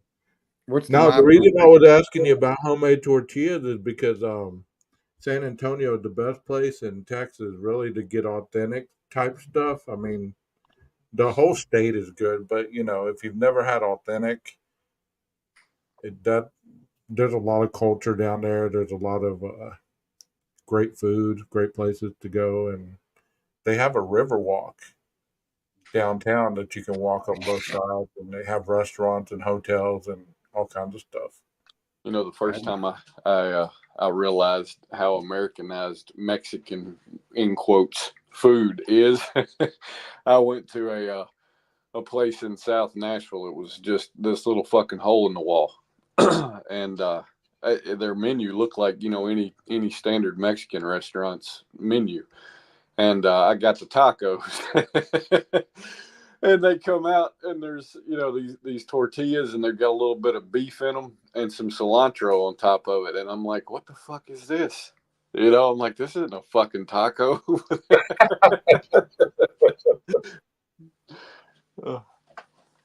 Yeah, I've never had Mexican or Spanish food. Oh man, it's really good. It's just you can't order traditional Mexican food and think about Mexican food that you've had because it's nowhere near the fucking same. Nowhere near the same. Yeah. Yeah, I've never had it. I've had You Chinese food. You should search on YouTube for videos of Mexican people eating like Taco Bell and shit like that. I saw one the other day. It was funny as fuck. This one guy had took Doritos and they were showing him different tricks that Americans call Mexican food, and they crushed up Doritos and threw ground beef and sour cream and shit in the bag and shook it all up, and the guy opened the bag and looked at it. You could just tell from the expression on his face. He's like, what the fuck is this? Well, even like Chinese fortune cookies, they don't have them things in China. Yeah. That ain't even a cookie. That's an insult to the word. There's no way that's a cookie. No, I don't get it. And I'm thinking, if that's what people think in China is a cookie, there's something wrong with them people. Right? Yeah. I don't know, man. But the other thing too is the way everybody's all nervous about China. I figured the easiest way to conquer that country is to print millions of miles of dental floss and blindfold all of them. fucking hell. Wow. That's fucked up. Holy fuck, please. Why would you say such a thing? Holy shit.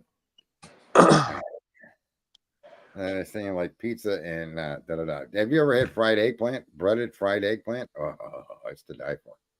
No, I can't say as I've ever had eggplant at all. Really? Yeah. I've had eggplant, but not fried eggplant. Yeah, you bread it. So you put an Italian breadcrumb on, you dip it in egg and then you put it in the breadcrumbs, you cover it in breadcrumb and you fucking throw it in a pan full of oil. And you cook it that way. And then you take it out and you set them on, you cover a plate with paper towel, you set a layer of that eggplant and you put a paper towel over that, and you set the next layer of eggplant and you keep doing that so the oil drains out of them. And yeah, they're quite fucking awesome. Man. You're making me fucking hungry. Well, he just dropped out. Look at that. He's had enough. He's gonna go get food. Yeah. I wanted to ask Clue a question, but that's off the fucking ballot at this point. So what else is happening there? 12 gauge? Anything criminal that is interesting other than the ones that are standardized out there? Well, I actually interviewed. Remember that day that you hopped on panel and I was talking about the Lady Bird Lake killer down in Austin? Yeah. Well, I interviewed one of the guy that I said was my cousin. I interviewed his brother about that, the murders and stuff, and he was talking about law enforcement and how corrupt the law enforcement is as far as investigating the deaths and stuff, and how they blow you off, and how the family had to do more of the work than the law enforcement was willing to do. And he was giving some tips as far as if your family member or somebody you love goes missing, he said don't ever have them cremated, because without the body you can't go back and search for clues on the body or anything like that, any kind of evidence. And he gave other interesting advice as well, but it can never be solved. Then it's never going to be moved to a place where it can be solved. Right. That's bullshit. I mean, that was a pretty intense interview. I mean, afterwards I was like, man, for all these individuals that fucking treat the victims of the families like shit, I think they're pieces of shit for that. You know what I mean? Well, there's just the biggest amount of underreporting of crime is that it doesn't get put out to the public. People have no idea the extent of real crime that goes on. Right. Like, and the news, that's the other thing too. Like I go to Yahoo's fucking news page and it's all about entertainment and bullshit. They're not telling you about you hear from Trump 117 people were shot in Chicago on the 4th of July weekend. Why isn't that mainstream news? Exactly. There's so many people that are being fucking robbed, raped, killed, kidnapped, and you don't hear anything. It's like we live in the most peaceful fucking country on earth, and that's just not accurate. It's definitely not fucking peaceful like that. Especially in Chicago, bro. Well, that's just, what about in Texas too? There's places in Texas you might be better off just disappearing somehow magically than rather than being fucking snatched up by some cartel or something. Especially if you're a woman or a child, then it's just scary. Man. That's true. You don't hear any of that stuff. Everything that's really needs to be reported so people have an understanding and they could then say we need to do something about it.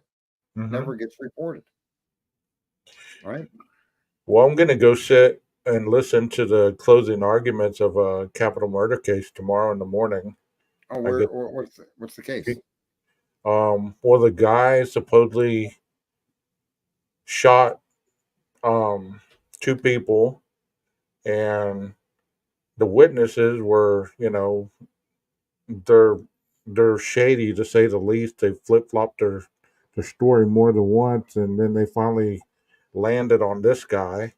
But he has had another murder case in the past, and he's never been convicted of anything. The last conviction he had was like 2012, but he's done a lot of bad shit in this town. And I'm gonna go here sit in the audience as research for my job and hear the closing arguments and stuff tomorrow. Well, that's good. I'll watch that stream. Definitely. You're going to stream about it too, right? I don't think so. I don't trust. Due to confidentiality and stuff like that, I don't want. It's Yeah. too easy. It's too easy a case to track. You know what I mean? Right. Okay. Yeah. The things that I've been focusing on lately are like the prisons and the economical strain that the prisons claim they have, but yet it's almost like a multifaceted industry. It's you make more money going to prison, and the prisons make more money housing you than anything. The commissary, all that stuff. Right, and there's a constant revolving door, so they've got a constant stream of clientele. Of course. Right, and it's fucking incredible. And there was right. Go ahead. There was someone that used to support Trump the first time around, and then Trump did prison reform, and the guy no longer supported Trump. But he was a big billionaire, and he owned private prisons. But then Trump demanded that, there were so many young ethnic or minority people, whether they're white or mainly black and Hispanic, and white, but all in jail for minor marijuana offenses. And he signed into law to eliminate that, get these people out of jail. Then he did a big program with giving people pardons that were in prison for bullshit or over sentenced, which happens to minority. It still happens. It happens to minorities way too much, and it's just look at. Like in England, that's what I want to see. Harsh reality. I want to see if that guy's got any balls to share with America what it's like to be over there. If you post, like you see the stuff I'm saying in here, I could get a 3 or 4 year prison sentence over there for saying that. And you could rape a fucking child, and as long as you're an immigrant or an illegal border crosser, a guy. Here's an example. Somebody said something about the immigrants negative and how they should be fucking thrown out. He got a 3 year sentence. The guy that he was talking about raped a child, got a 9-month sentence. How do you like them apples? It's bad over in Europe. That's terrible, man. That's terrible. You don't have freedom of speech over there. That's kind of what led me into that Star Spangled Banner thing. Because I don't think people even know what it means, what freedom even means. They don't have a fucking clue. They don't realize that the only freedom that you can really have is freedom from an oppressive government. That's it. Yeah. That's what that's what American freedom is. It's freedom from government. That's all it's supposed to be. Now, the fact that you could build and do all these other things are just a byproduct of your original freedom. Because if you don't have freedom from government, then you're controlled. And then only the winners, the government, like you see happening here slowly, they pick the winners and losers. Not me and you just can't be winners and losers because we decide we want to be the best fucking lawn cutter in the world or the fucking whatever. Yeah. Right? That's not how it works in other nations. Around the world, it's like that. Well, the founding fathers, that's why we came over here anyways, to get away from the tyranny of government. Of government, yeah. And it's becoming just like it probably was way back then. It's starting to, and there's a whole group. That's why I say I can't stand people that support the Democrats. They're the ones pushing for all of that. And the Republicans are complicit in their inaction to push back. So it's a uniparty. So it's not even, that's the only reason I support Trump. Because I'm not like a Trump fan he's just a fucking person. He's made mistakes and he's made bad judgments, but of course, at least his concept is fair. Like earlier, I was saying they want to tax corporations 45% under Kamala. Right now, they're 21%. Okay, if they tax them another 24 fucking %, guess how much the cost of their goods is going to rise? Quite a 24% minimum. Yeah, they don't pay the tax anyway. We do. Of course, it always shocks me when people say tax the rich. There's a limit to that because they're the ones that are in a position to provide locations for us to go buy the goods that we need to live on, right? You can open up a corner store and become a millionaire. But if I then say, you got to pay me 45% of your wages, your earnings, you're just going to add that fucking difference to the cost of the fucking candy bar. Exactly. Right? So who pays the tax anyway? It's always the fucking working man that pays all taxes. Corporate, private, personal.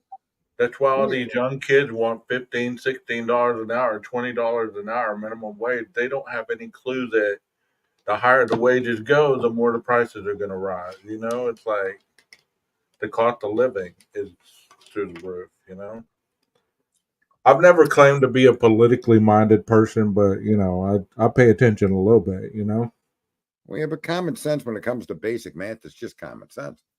of You know, course. when you lower taxes, you provide an incentive for those that want to invest to make more money to do so. Like a lot of people don't realize that there's corporations, there's trillions and trillions of dollars that were earned by American corporations, but they have headquarters and offices in countries that don't tax them. Right? So they've got all this fucking earned fucking profit that they can't spend here. Because if they try to spend it here, they had to pay some exorbitant tax, like a 50% tax on the money. So Intel, for an example, had $1 trillion offshore. So in order to invest any of that money in America, they got to give half of it to the government before they can spend a penny of it on their project. That's ridiculous. Charge them the standard 15%. Now they're willing to bring that $1 trillion back into the country to develop businesses here. So a lot of the stuff that goes on is just basic math, and people, for whatever reason, they don't ever want to explain things in simple terms to people. They want to complicate it, debate it, argue it, divide us. It's kind of very tragic, and that's why I think the internet is the one place where people can we can self-govern. We don't need politicians. When you want to straighten out the border, then millions of us need to be engaged against the border. Millions of us, maybe we could have people that we could pay on a regular basis to patrol the border and take videos of the border to show the country what's really happening on the border. Yeah. We can do that as citizens. We don't need a fucking army or a government to do that for us. But we all could contribute $1 a fucking month, right? And not enforce law, but observe the unenforcement of said law so that we could then become outraged and demand enforcement of the law. I point out going after user agreements where they steal all your personal fucking information, or you can't use this website, you can't use this phone, you can't use this fucking map. Fuck that. They shouldn't have the permission. That they shouldn't be taking that shit from us. Yeah, I agree with you. I agree with you. And we as a group of people should join together in force to enact that kind of change. And I don't even know. It's like what I mean. You see these assholes like Butthole Old Betty. And people wasting all their time, but that woman ain't even worth the fucking air she breathes. Many of these streamers just aren't worth the air they consume. They provide nothing to society except a distraction. And we got to stop putting our head in the fucking sand and letting ourselves get distracted and get busy and use this communication tool to do the right things for all of us. Yeah, it's a daily soap opera out there. A lot of those streamers are daily soap operas. Right. That's why I suggest Harsh Reality start telling us about what the laws are like in his country. And then tell us about how fucked up our laws and how our enforcement's fucked up. But take a look in your own backyard first and share with us just how much worse it is over there. Well, we don't have guns. No, but you got people stabbing each other like a badminton contest or something. Yeah. Running around with fucking knives and stabbing and slicing each other. Right? Which is just as bad, you know? I mean, shit. And you're going to complain we got gun violence over here. Well, our guns are designed to protect us from government tyranny. That's why the Second Amendment exists. It doesn't exist so you could go hunting. It's not a novelty. The whole reason it's there is so that you could overthrow a tyrannical government. I don't know if you know that, but that is the only reason the Second Amendment exists. Well, I'm thankful for the Second Amendment. You know what I mean? It's like, bro. Right, and the Democrats and these opposers, they want all these gun restrictions placed. They know what the fuck why they want them things replaced. But in the Second Amendment, it talks about militias. Yeah, right? the same reason Hitler knew what he was doing, right? We take all the guns. We take all the guns. Yes, there you go. I'm sorry, I misunderstood. We take all the guns from people. They can't defend themselves. Correct. Then they're at our liberty to do what we want them to do, or they have no choice. Right. And that's the whole reason our Second Amendment exists, is to overthrow tyrannical government, tyranny. That's why the right to form a militia. You know, and some of these places that they've raided that were militias, and everybody's been taught that militias are dangerous fucking terrorist groups. They're not. You have a constitutional fucking, the government has to respect the militia. It's not even a right, it's a limit. The government is not supposed to interfere with the militia. And look what they did with the militia up there when they tried to claim that the governor of Wisconsin was going to be kidnapped. The FBI set them up. The FBI orchestrated the whole plan. They suggested the plan. They provided the fucking means for the plan. They provided the weapons and the potential locations for the plan. And they got people to go along with them. And then they turned around and arrested those people for fucking gonna go fucking kidnap a governor. But the whole plan came from the FBI. Yeah. Did you see? You don't follow politics, but this, as crazy as that sounds, that's absolutely true. Same thing with January 6th. Those weren't people from Trump's fucking rally that decided to fucking smash windows and break into to the building. Of course not. Right? They followed them in, but then even the police were welcoming them in. Yeah, I saw that. Right? Only for them to be accused of trying to overthrow the government, of treason.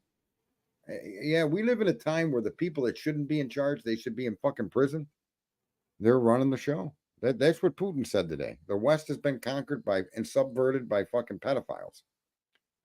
Sexual fucking deviant pedophiles have subjugated the Western governments. And I don't think he's too far wrong on that assessment. I think he's probably pretty fucking accurate. How do you lose 291,000 children at the border in a couple of years? How does that happen? It's just sad that we live in the times we do. It is. It is sad. I mean, there's so many obstacles to fix that you can't just start at one, and be good. There's so much stuff that needs to be. Right. You can't elect one man to fix it. We as a group of people need to get involved.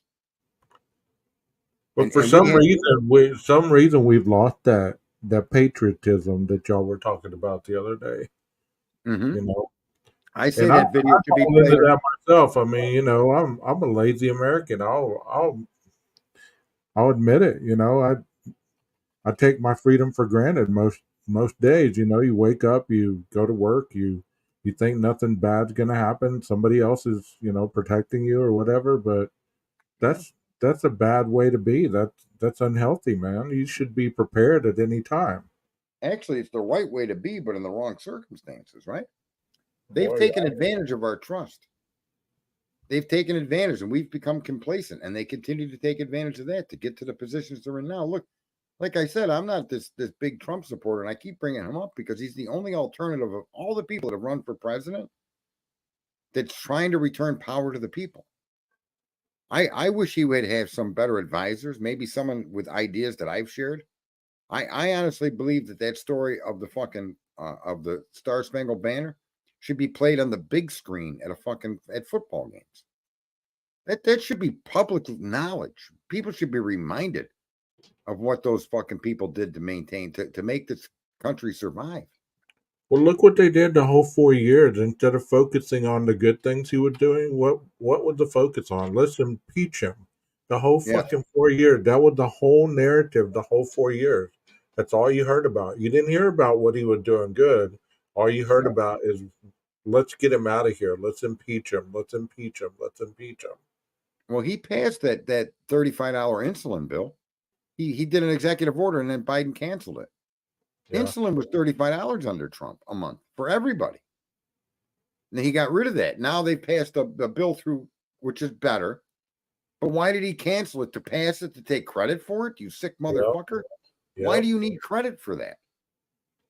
It's like everything Trump did the moment he became president, he just went right behind it and said, well, I'm stopping this, I'm stopping that. It's like, yeah, you're right, man. That's why political bullshit has come down to you not liking a certain person, so you're going to make the rest of the American population suffer because of your one-sidedness. I mean, come on, man. Yeah, it's these childish arguments among these people that consider themselves elite, and they're it's sad, man. Like people say term limits for Congress and stuff, and I disagree with that because the right to vote every 2 years for a congressman is your term limit, right? Right. Why would you need a term limit where you can vote these people out? And the bottom line is we've got the best tool of communication, like I had said the other night, that the printing press revolutionized communication. And from the printing press later on, you got the telephone. But long before the telephone, it was the printing press. That's how America actually was able to break free from England and spread its message. They would go into cities and find the printers and burn their shops down, destroy their machines, because they were printing information, anti-king, anti-English government information, and distributing them among the people on the black market. The printing press created America. It helped share. And here today, we have the most extraordinary fucking form of communication. It makes the printing press look like a fucking, like a tick on the back of a fucking deer. Right. And look at, they've trained us to use this as a form of entertainment rather than a form of communicating and coming together. Because I can agree with people that I don't care what you think about the climate, just like you shouldn't care what I think about God. But I can agree with people on many of the other side. They're a common ground agreement on their views. I think some of their views, if they were more reasonable about it, like I brought up thorium power the other night, that's a solution that conquers wind, nuclear, coal, solar. Thorium fuel conquers all of the problems. It's only a dangerous waste for 100 years. The current nuclear plant, the waste products are lived from 1,000 to tens of thousands of years. How the fuck do you store that? You can't. But you can safely store an item that loses its danger in 100 years, right? The whole process of a thorium reactor is just amazing. Yet that's what Americans should be discussing amongst themselves publicly on these platforms, not butthole fucking Betty and the fucking jerk off that wants to tell you they see reflections in the fucking pavement for Idaho 4, and some jerk off wants to tell you they parachuted in. Oh my God, man. Remember the dude with the parachute and then there's a tunnel? Yeah, there's fucking tunnels underneath the house. You didn't know that? Yeah, they're fucking made by moles. You saw how bad that lawn was. Yeah. Apparently moles can wield fucking K-bar knives there. Yeah, they drilled through the rock to get the tunnel started, right? It's just incredible that how we've just surrendered our fucking intellect. I mean, I'm logical enough. I'll talk to anybody about their theories or anything like that. But after an extent, if it goes offline way out there, you're losing me and you're trying to convince me, and you run out of facts, and then you attack me because I have a belief system because you ran out of facts. That's just too much, man. I mean, you need to come with the facts. Wow. I can't disagree with that at all. And when and when you're putting together a puzzle, right? You just don't, and you have no idea. You've got 10,000 pieces and you've got 1,000 of them there, right? You can't decide what that whole picture is going to show. You might be able to decide what it's showing at the moment. But until you continue to add pieces and create the puzzle, you can't really determine what the fucking whole puzzle shows you. And in that understanding of knowledge, that's how you should look at knowledge. And as you get the pieces, you assemble them. And I try to inform people on the criminal procedure, man. I mean, many people act like the PCA, or when you write a PCA against somebody, that is what's going to be making or breaking the whole case, and they have this warped image that the PCA has every little piece of evidence against this guy. And I'm not talking about any cases. I'm talking about any case that's ever been tried. The PCA half the time doesn't have as much information as most that we've seen, Well, in this one, it doesn't have any facts. That's the disturbing part about this PCA. There isn't a single factual allegation in there that, to me, rises to the level of probable cause. It was an opinion. It was a lack of information. You and I have talked about that in the past. Yeah, it's a lack of information. His phone went off the air. That doesn't mean he went to that house. But then they say, well, he was in the area 12 previous times. Oh, Now that may give context to his phone being off the air, right? But then we find out, no, those 12 previous connections had nothing to do with him being near that house or connected to those fucking victims.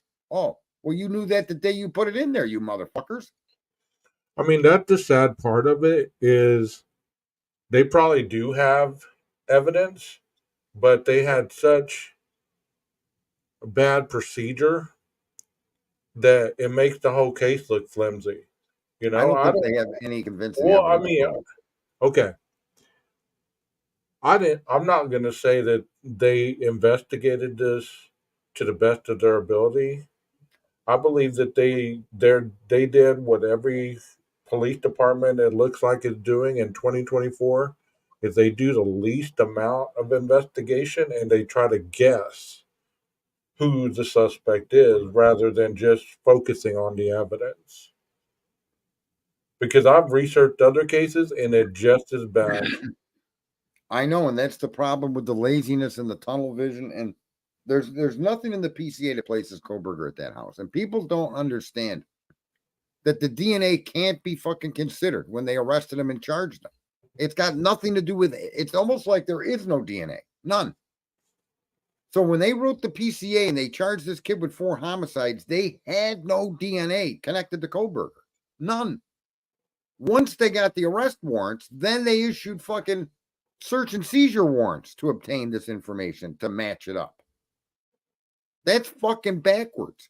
But I mean, the question always lies is what kept them from getting his DNA while he was still in the area. You know, he was in the area for what, a month before he left?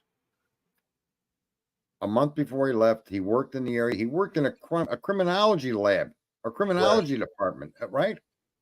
You had ultimate amount of fucking access and time to go get any fucking swab from this guy. You could have brought him in like you did the last 100 people. Why I mean, when that cop found the Elantra, he couldn't have swabbed the doorknob?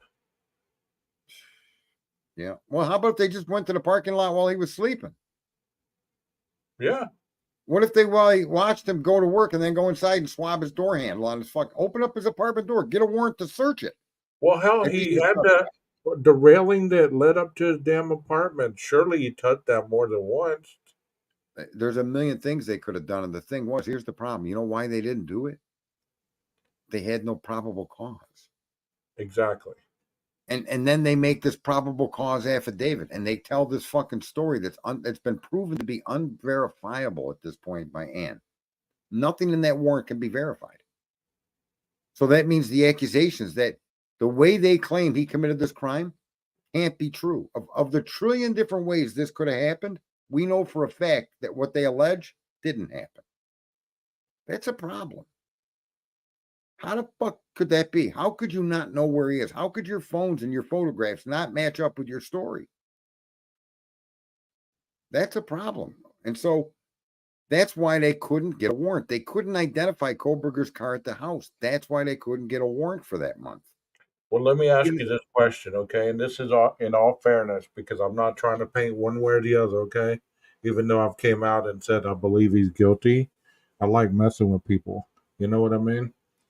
I'm not one of those people that is thinking, oh, they got so much evidence that they haven't shown that is under the gag order, and it's going to be like a surprise, last hour show. But if they have some pieces to that puzzle that you're talking about that make all these other pieces make sense, will that change your mind, or will you still be in the position that you're thinking right now? Listen, if their story that they've alleged can be confirmed by hard evidence, I accept it. Yeah. No fucking doubt at all. I've said this all along. I'm positive that their accusations are unprovable, but I still don't believe he didn't do it. Right. But they've excluded that because if the kid parked his car at the parking lot 850 feet away and walked to the house and committed the crime, right? That's the easiest fucking way that could have been done. And yet you can't now allege that. You arrested him and you're bringing these legal proceedings based on this fucking accusation that his phone was turned off, which tells me right away that you have no idea where he was. The next thing you tell me is his car shows up at the 700 block of Indian Hills Drive. But then when you're on the stand and you're asked, you got video showing the car getting there or being there? How the fuck did it get there? Did it just, well, no, we don't have. Did you check all the businesses? Yeah. And you can find no video of the car driving to Indian Hill Lane, but you got video of it leaving? Yes. You mean the cams that caught it leaving didn't catch it arriving? No. Well, what the fuck, asshole? That means it must have been a car from that neighborhood that backed out of his fucking driveway and drove by your camera. Fair enough? I believe that they didn't think in forefront that this case was going to be as big as it became. Oh, they knew, bro. Well, I mean, how could they not see that all these pieces in the very beginning, everything they were telling us did not add up? How could they not see that? I'm going to tell you why they can't see that. That guy Payne told us why. I wrote the PCA. On what? On the things the investigators were giving me. You see? So basically, all the investigators had all their notes. They had it sprawled out on the table, and each one of them giving them a little piece of what they believe happened. Well, I saw him on camera on this. Okay, let's put that in there. All right, we can agree on a few things. One, when the phone no longer reported the network, you couldn't track Brian, right? Of course. Okay. The first time you allegedly can claim you're tracking Brian is on Indian Hills Road. Fair enough. Fair. 3:26 a.m. Right now, because there's supposedly a camera right there. There's a house with a camera right there, and it caught the damn car. But your identification of the car. Then later you say that he came over to that area. He drove in that area 4 times, eventually parked and committed the crime, right? Right. But in none of those allegations do you have conclusive proof that the car you're viewing belongs to Brian. There's nothing to tie him to the car. Not a license plate number, not a dent or a ding or a bumper sticker or anything observable in your view to tie the vehicle directly to Brian Koberger, other than the fact he owns the same model car. See, and that was in a lot of my streams, that's been my argument. It's the car that they were alleging had tinted windows. But many people argue with me, how can you tell tinted at nighttime? All this other bullshit. Well, right. Brian didn't have tinted windows. But, you know, the car that's going by that gas station camera, that fucking car has tinted windows. And that car has nothing to do with the crime. That picture has nothing to do with the crime, right? Of course. Let's just go even further. I contend that based on the data given, there's 2 Honda Elantras in this story. 2. One of them is 11 to 13 that was around the house that made the maneuvers that you see on Linda Lane. That was the one that the identified, the 30-year experienced FBI agent told them was an 11 to 13 Elantra. There literally is an Elantra around that house, okay? Right. Okay. The second Elantra was also identified by an FBI expert, and it was on the wrong road at the wrong time going the wrong way. Okay? So now we have 2 Elantras. Now, the second identification of the vehicle, people keep saying they corrected themselves. That's not what they did. They didn't correct themselves and claim the 11 to 13 was a mistake. It's really a 14 to 16. That isn't what happened. They said it could be a 14 to a 16. But the agent themselves and showed us that the photo that he relied on was a photo of a car going the wrong way at the wrong time in the wrong way. A completely fucking separate photo from the crime scene observation of the 11 to 13. So and why put that fucking information out there? Here's what I'm saying is that Officer Payne in his testimony describes them identifying 2 different Elantras in 2 different places. One around the crime scenes, 11 to 13, and the other Elantra that they're talking about in the PCA is a 14 to 16. Okay, so when they're talking about one south of Pullman, one or south of fucking Moscow, and one on Indian Hill, that is a 14 to 16 or later model Honda Elantra. And I mean, that could have very well been his Elantra. He could have very well been going for that fucking drive he was talking about. I keep saying that the observations that they've made of him south, he's going to admit to. He'd be a fool not to. I said the minute I read that PCA, before you ever knew me, that PCA is all the exculpatory evidence. He just needs to agree with the police. And he's free because they don't describe his car around that house. They describe a different car. Well, that's exculpatory. Correct. The whole PCA is exculpatory. Dago will tell you that's what brought me into true crime.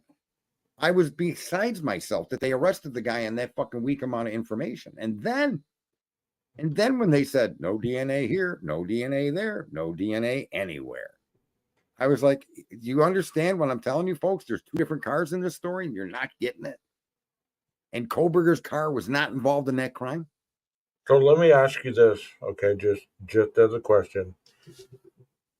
Even if he wasn't in the house, but he was part of the crime scene.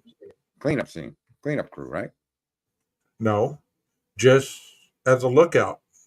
Maybe driving around making sure that, they could have. There we go. There could have been walkie-talkies or something of that nature, some kind of device to communicate. And that individual could have been just driving around making sure that there wasn't cops coming, to give you plenty of time to get in and out, even though there was plenty of time, as they later found out. But when you're committing a crime, you don't know how much time you really have. Do you? Do you know you have 19 minutes to go in here, murder 4 people, and then get out without being caught? I look at. I will never change my personal view that the people in the house were in the know or involved in the crime. There's nothing that anybody can tell me based on the information released thus far that can dissuade that analysis from my views based on what I know. There's no fucking way that crime, that woman could have witnessed what she witnessed and not been touched. You don't go and slaughter 4 individuals and leave a witness alive. You just don't. And the idea, well, they didn't see him. Yeah, okay. You guys don't even know what it is to commit a crime and how hyper fucking alert and paranoid you are. I don't give a fuck how skilled you are. Yeah. Are you telling me that guy walked by that door twice and it was closed, and on the third time he didn't notice a 5'10" standing in the doorway? There's no fucking way, man. There's no fucking way he didn't see her. Look, and they want to argue with me that that's his car when the fucking police have basically confirmed that there's 2 Elantras in this story. Based on what Ann's released and the answers by the guys on the stand, there's nothing to dissuade me from that opinion. See, just I believed in the very beginning there was 2 teams.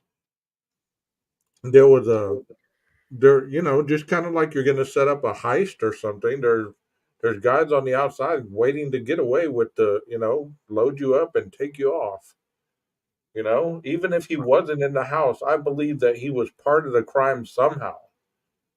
And I'm not trying to make it that way. I just have a belief that if he didn't, it's okay, I'm here to help you. Hell, that could have been him walking in there, making sure everything got done or whatever, and left the house.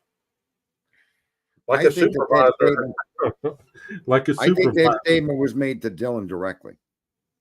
Yeah. I don't think that statement, I know she heard it, but when you listen, if you really sit down and say, okay, Dylan Mortensen is the killer and or the person that set it up, why is she the only person that knows everything that happened that night, which is what you would want for a lookout, not driving around the fucking neighborhood. Right? Who could be the best lookout in this situation? Her. Who can actually have a motive of jealousy and actually be the perpetrator? Well, it's her. And when then you take her statements and try to look at her being involved in the crime, those statements describe her involvement much more thoroughly than the PCA does Brian. What would she be jealous of, though? The relationship between Maddie and Kaylee. Okay.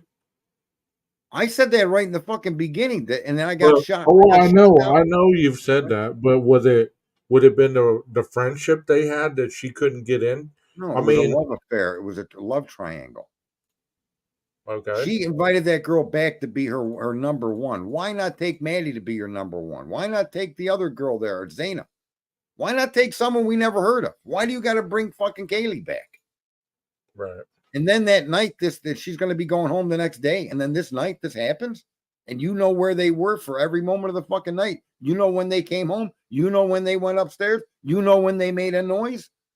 You know all of this, and you're not involved. Then you wait 8 hours. I don't agree with where it says, because I was looking at the outline of the house. I have some pictures, and I was looking at the variation from her doorway to Xana's room. Right. There, you would have heard more than just slight whimpering. You would have heard fucking wailing. You would have heard a lot more than. Was it the whimpering picked up on a camera 50 feet to the west? Well, yeah, 50 feet. The fucking camera picked up whimpering. Wait. There you go. And this is what I'm saying. When you take the available facts and try to find a perpetrator within the circle of the people named, not the fucking grub truck or the fucking Banfield boys, they're not named. Okay? They're not fucking named. Look at the named individuals in this fucking circus of events. And when you do that and then try to place any one of those people that are still alive, obviously, as a perpetrator, you can build the perfect fucking prom dress for Dylan. Nobody fits that crime better than her. And I say this based on my opinion and observation of the facts released. You could actually see that clear as a fucking bell. Her statements are so contradictory and so fucking insane. Her actions are so dubious and fucking outrageous. Yeah. I stood. I've been saying lately that I have a problem with Bethany. That she didn't have more statements that she made.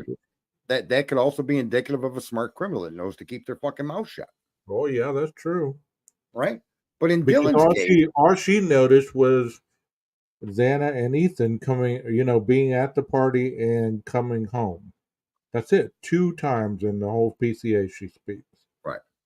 Like, where the fuck were you from 2 a.m. till 4:30? Where were you? Not just that. Where's her frozen shock phase? Why don't we hear any of that from her? That right there is a kicker for me.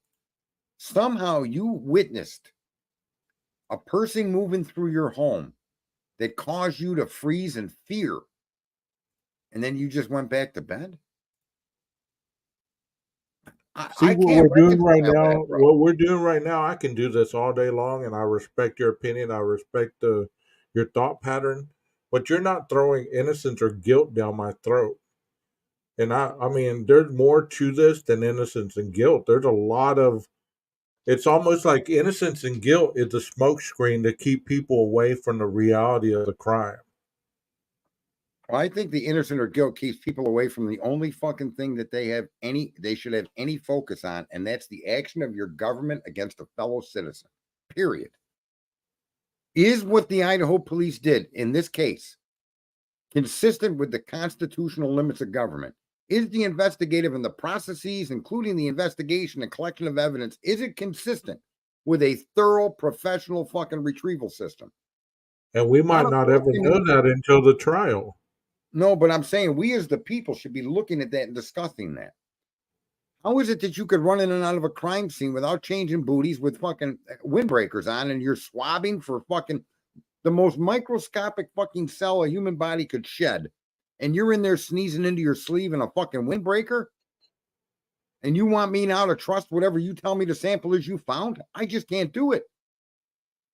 I just can't, because your fucking system that you use to collect this it's just defective on its entire face. It's like throwing a wad of money at me and telling me there's 10 grand there. I got to count it. I'm sorry. Right. I'm not taking your word for it, brother. And that's the whole point of law enforcement procedures and policies, is there's steps you take. Do you blow your fucking nose into your fingers and then go get a fucking Kleenex? Everything you do, there's a procedure you follow, right? Bro, you're preaching to the choir right now. I've said this over and over, and people attack me at it. No, I don't attack it. I'm saying. Well, I know you don't. I know you don't. The chat room is really who's hearing this. I'm not questioning your knowledge or your under. I think you and I see eye to eye in a lot of this stuff, if not all of it. Right. And I would respect somebody showing me a piece of evidence that contradicts what I'm thinking, because then I'll change what I think. I don't believe any of this shit. I just think that what I've seen tells a story completely opposite of what the cops have told us in that PCA.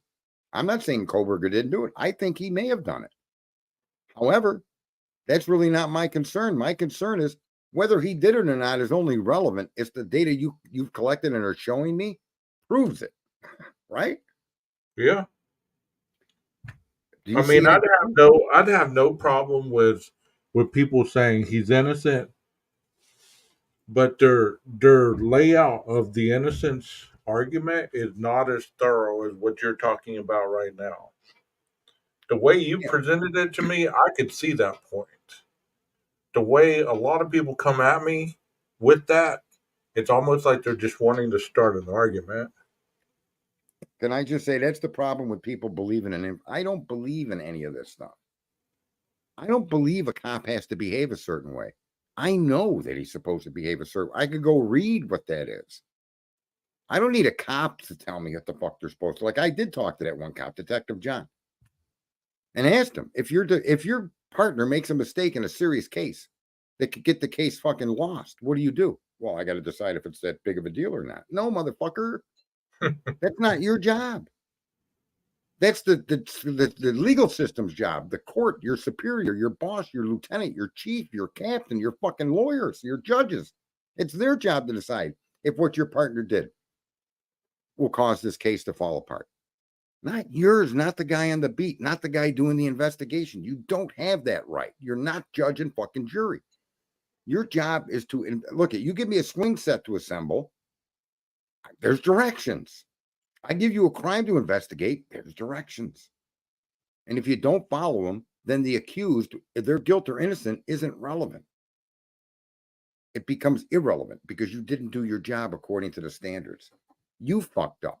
You basically killed these people a second time because the perpetrator that most likely did it will be set free. That's what I think we should more concentrate on, like the Gigolo case. There's a whole bunch of cases. This is a great example of it. And I'm sorry, I can't in my mind be reasonable and fair and say Koberger didn't do it. He's innocent. I can't accept that. And I can't accept that he's guilty. Right? Because if I do that, then I take my eye off the ball. Is it possible anybody within this circle of data could have been involved? And I, like you point out Bethany, I point out Dylan. And I don't think we're being assholes or guilt or not guilters. We're victim shaming. Yeah. We're being analytical. And there is a difference, there is a difference. You're just not speaking out of your ass. You're not just going along with the status quo that's being put out there. Right. Like your buddy that tells him, how do we know he didn't make a U-turn? I don't look at the world through woulda, coulda, shoulda.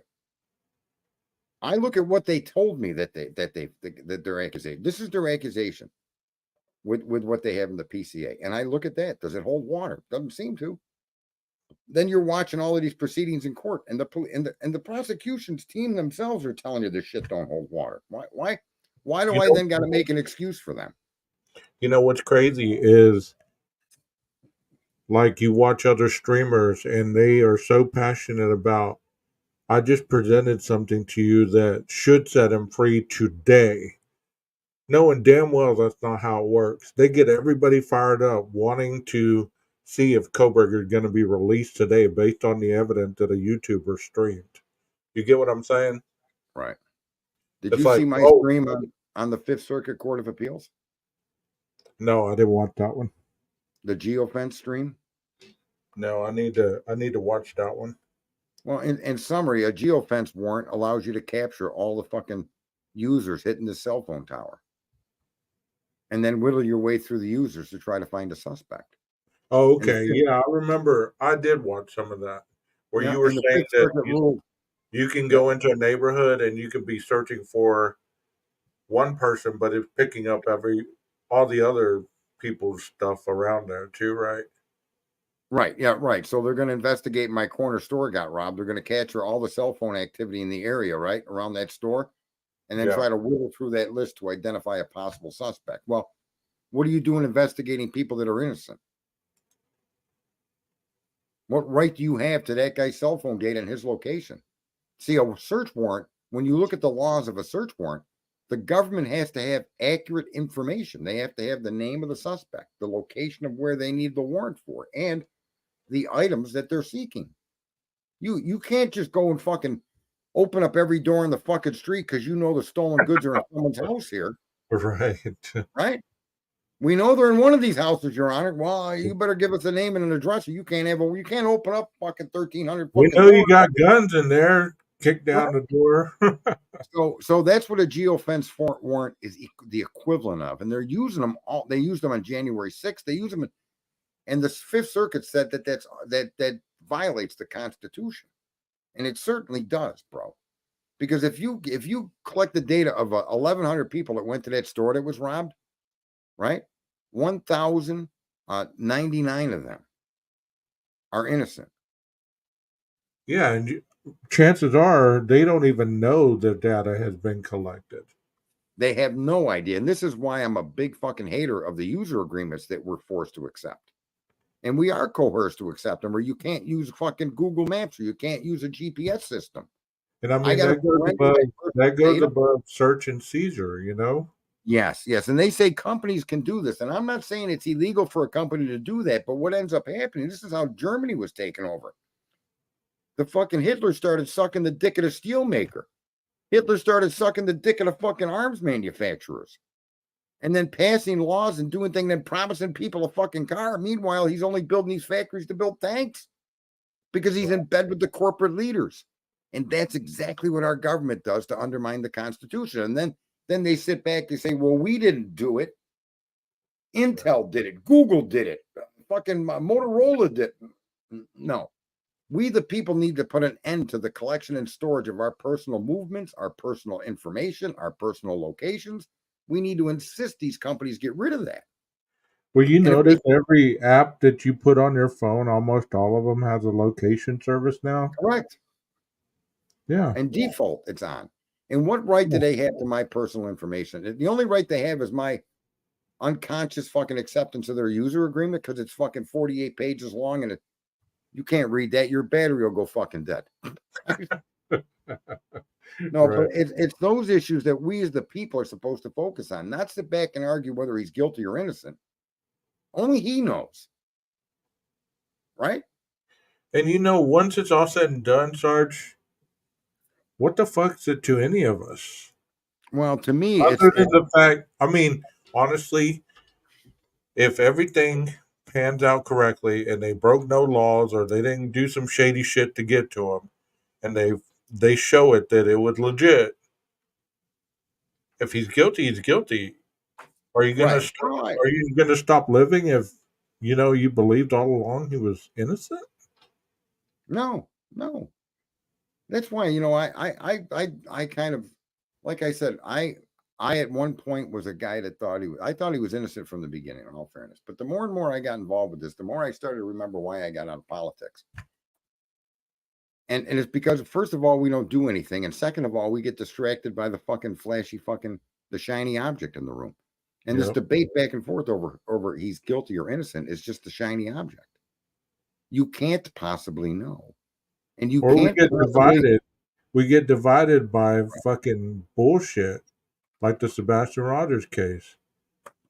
Yeah, that was another. That shit show is still ongoing. It's got nothing to do with Sebastian, right? Other than Clue and Cletus and a few others are still putting billboards up. A lot of people don't even know that. I don't know if you knew, but they're still paying for billboards with this kid's face on it. Right? So there are some people trying to do the right thing, and those are the very people that get attacked and get hated. Of course. Right? But at least they fight back. And I just wish that more of us would understand that guilt or innocence can be established once you know that the accusatory instruments are healthy. They're written in a way, and the actions that they compiled the data with was done constitutionally. And then if it shows guilt, then of course the guy's guilty. However, going back doors and using warrants in Pennsylvania that you're not using in fucking Iowa, Idaho, alleging the guy's he could potentially flee to hold him with no bail. This kid had a planned trip with his father, and he didn't deviate from the trip, and he went home to where he was supposed to. He didn't flee justice. He wasn't hiding from the cops. And there's just so many of these issues that we, the people, should be saying, wait a minute, whether he did it or not, that's a bullshit accusation that he's a flight risk. What he did wasn't fleeing. You didn't chase him down the fucking highway. You're right. You didn't kick down his fucking door and he jumped out a window and ran. None of that happened. What do you mean he's a flight risk? I mean, So, to kick in his door, even that was a violation of his rights. I mean, I don't think they had enough evidence. The fact that they said the DNA matches his dad's is to me. So where is that evidence of Brian Kohlberger other than your interpretation of the data? Okay, which I understand you're you allowed don't think there's blood evidence that? No, I'm not talking about in a car. I'm talking about in the house. no, You don't think there's blood mixture of his and the victim's blood anywhere? nope, No saliva, droppings, sweat, nope, hair, nope, nope. none of that. None of that, because what they did find was familiar to the house. This is why I keep saying that the people that committed this crime were occupants, residents, or frequent fucking flyers of that house. That's why the fucking evidence that they collected goes nowhere, because it's supposed to be there. Remember when I told the story about me robbing an apartment? Yeah, I shared that story the other day on one of my lives. Right. I mean, my fingerprints were on the hinges, a very unusual place, particularly because the hinges faced the hallway, and by removing them pins, you could open that door and get in the house. But because I was the maintenance man and I was actively painting the hallway that week, which still wasn't done, that gave my fingerprints a likely to find them there isn't an indication of guilt when the guy's painting the fucking hallway, including those hinges. You see? So Yeah. they never indicted me. I literally committed the crime. I honestly did. But that's what I mean. When you collect evidence, it has to be unimpeachable, unquestionable, or the district attorney, the prosecutor, finds himself in problems. How do you prosecute a guy where the evidence isn't solid? So to me, and this is where I've been arrested enough to know that they list the evidence in the fucking affidavit of arrest. We call it, over here, I forget what they call it. It's not a probable cause affidavit. It's an arrest warrant, but it's supported by an accusatory instrument. Okay. And they write down everything they got against you. I laugh at people that say, well, the PCA is not going to have every bit of evidence. No, but it's going to have the very most compelling, unarguable fucking statements they can make, because they got the fucking fingerprint off the hinge. You really don't think that was in my arrest affidavit? If they were going to keep that secret for court? If there were blood, if there were multiple samples, hair samples, fibers, blood, semen, it would be mentioned in the arrest affidavits. That, people say, oh, you only got to meet probable cause. Well, motherfucker, probable cause means that you've got to show a likelihood that I did this. Right? Yeah. I don't know. I mean, it just seems like if they don't want to really ruin anything good that they have going on, like in that little community, the college is their livelihood. In Austin, the tourism and everything else that goes around there by that lake, that is their livelihood. If you're messing with our money, we got to act like we don't know what's going on, or we got to make it where you're safe based on what you're believing we're saying. If we say there's no serial killer on this lake, and every time we find a body, we deny it, that keeps the money rolling. That keeps people coming to festivals, football games, concerts, you name it. College students coming to the universities, it keeps them coming. Now, if they're going to be scared for their safety and their parents are going to not let them come to this college because of that, then you're cutting into our lifeline. And we've worked too hard to make this community what it is to get cut off by somebody killing 4 kids. We'll sacrifice them and the guy to save our community. Which is just nonsense. Like I had a customer today call back. I had done some work for them, and I charged them X. Say I charged them $10, right? Yeah. Well, I gave their neighbor a price, and their neighbor's price was only $5. And they called me up and they said, look, my house is the same square footage as theirs. Da, da, da, da, da, da, da, da. Why is my bill? Do you owe me a refund? But I said, hang on. I said, just hang up the phone and I'm going to call you right back. And I went on the internet and I took 2 pictures of the home, aerial views of the home, because what we had done was a roof. I took 2 aerial pictures, or an aerial picture of his home next to the neighbor's home that's right next to him. And I sent him the picture. And I said and then I called him back. I said, did you get the text? He goes, no. I go, open up your text. He opens it up. I go, you see the picture? Oh yeah. I go, your house has the red dot over it. I go, you notice anything different between your house and your neighbor's house? He goes, I go, you can say it. He goes, yeah, my roof is way bigger. I go, there you go.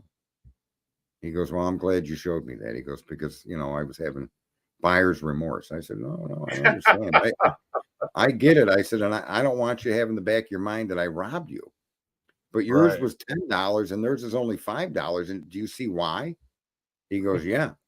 He goes, but how is it that we had the same square footage? I said, you have a completely different roof line construction. His is a 4-hip. He's got 3 or 4 massive dormers. It's just, and the other house is just 2 sides, a front and back, up and over. Right? Okay. Now, each style roof still covers a 2,200 square foot domicile. Right? They both have 2,200 square feet. But you got 3 feet overhangs. His are 6 inches. You got hip lines instead of having 2. Like if you put your hands together and you make like 2 sides of a roof, a front pitch and a back pitch. He didn't have that. He had what we call a 4-hipper. So he had diamonds all over his house. He had huge, massive hip lines, massive amounts of waste when you install a roof on a hip roof is included in your quote. Right? So I explained it to him and he was like, he goes, I was starting to feel bad. He goes, but I'm glad I'm called you. And he said, that picture, he said, say no more. The picture tells the story. I said, there you go. But, I don't blame the guy for having that knee-jerk reaction, right? That maybe I overcharged. You see? But I mean, that seems to be the status quo in our society today is you have that knee-jerk reaction due to fear that you're getting fucked over, somebody trying to override, take something from you. So you're gonna stand your ground. You're not gonna be their victim. Right. So it all worked out. The guy was very happy, as he should have. He was happy the day we were done. I said, and he's now he's happy again. And I kind of knew when I sent the guy that lived right next door to him a fucking estimate that this was a potential thing that was going to come up, that he's going to see the difference in $5,000 difference in the cost between his and theirs.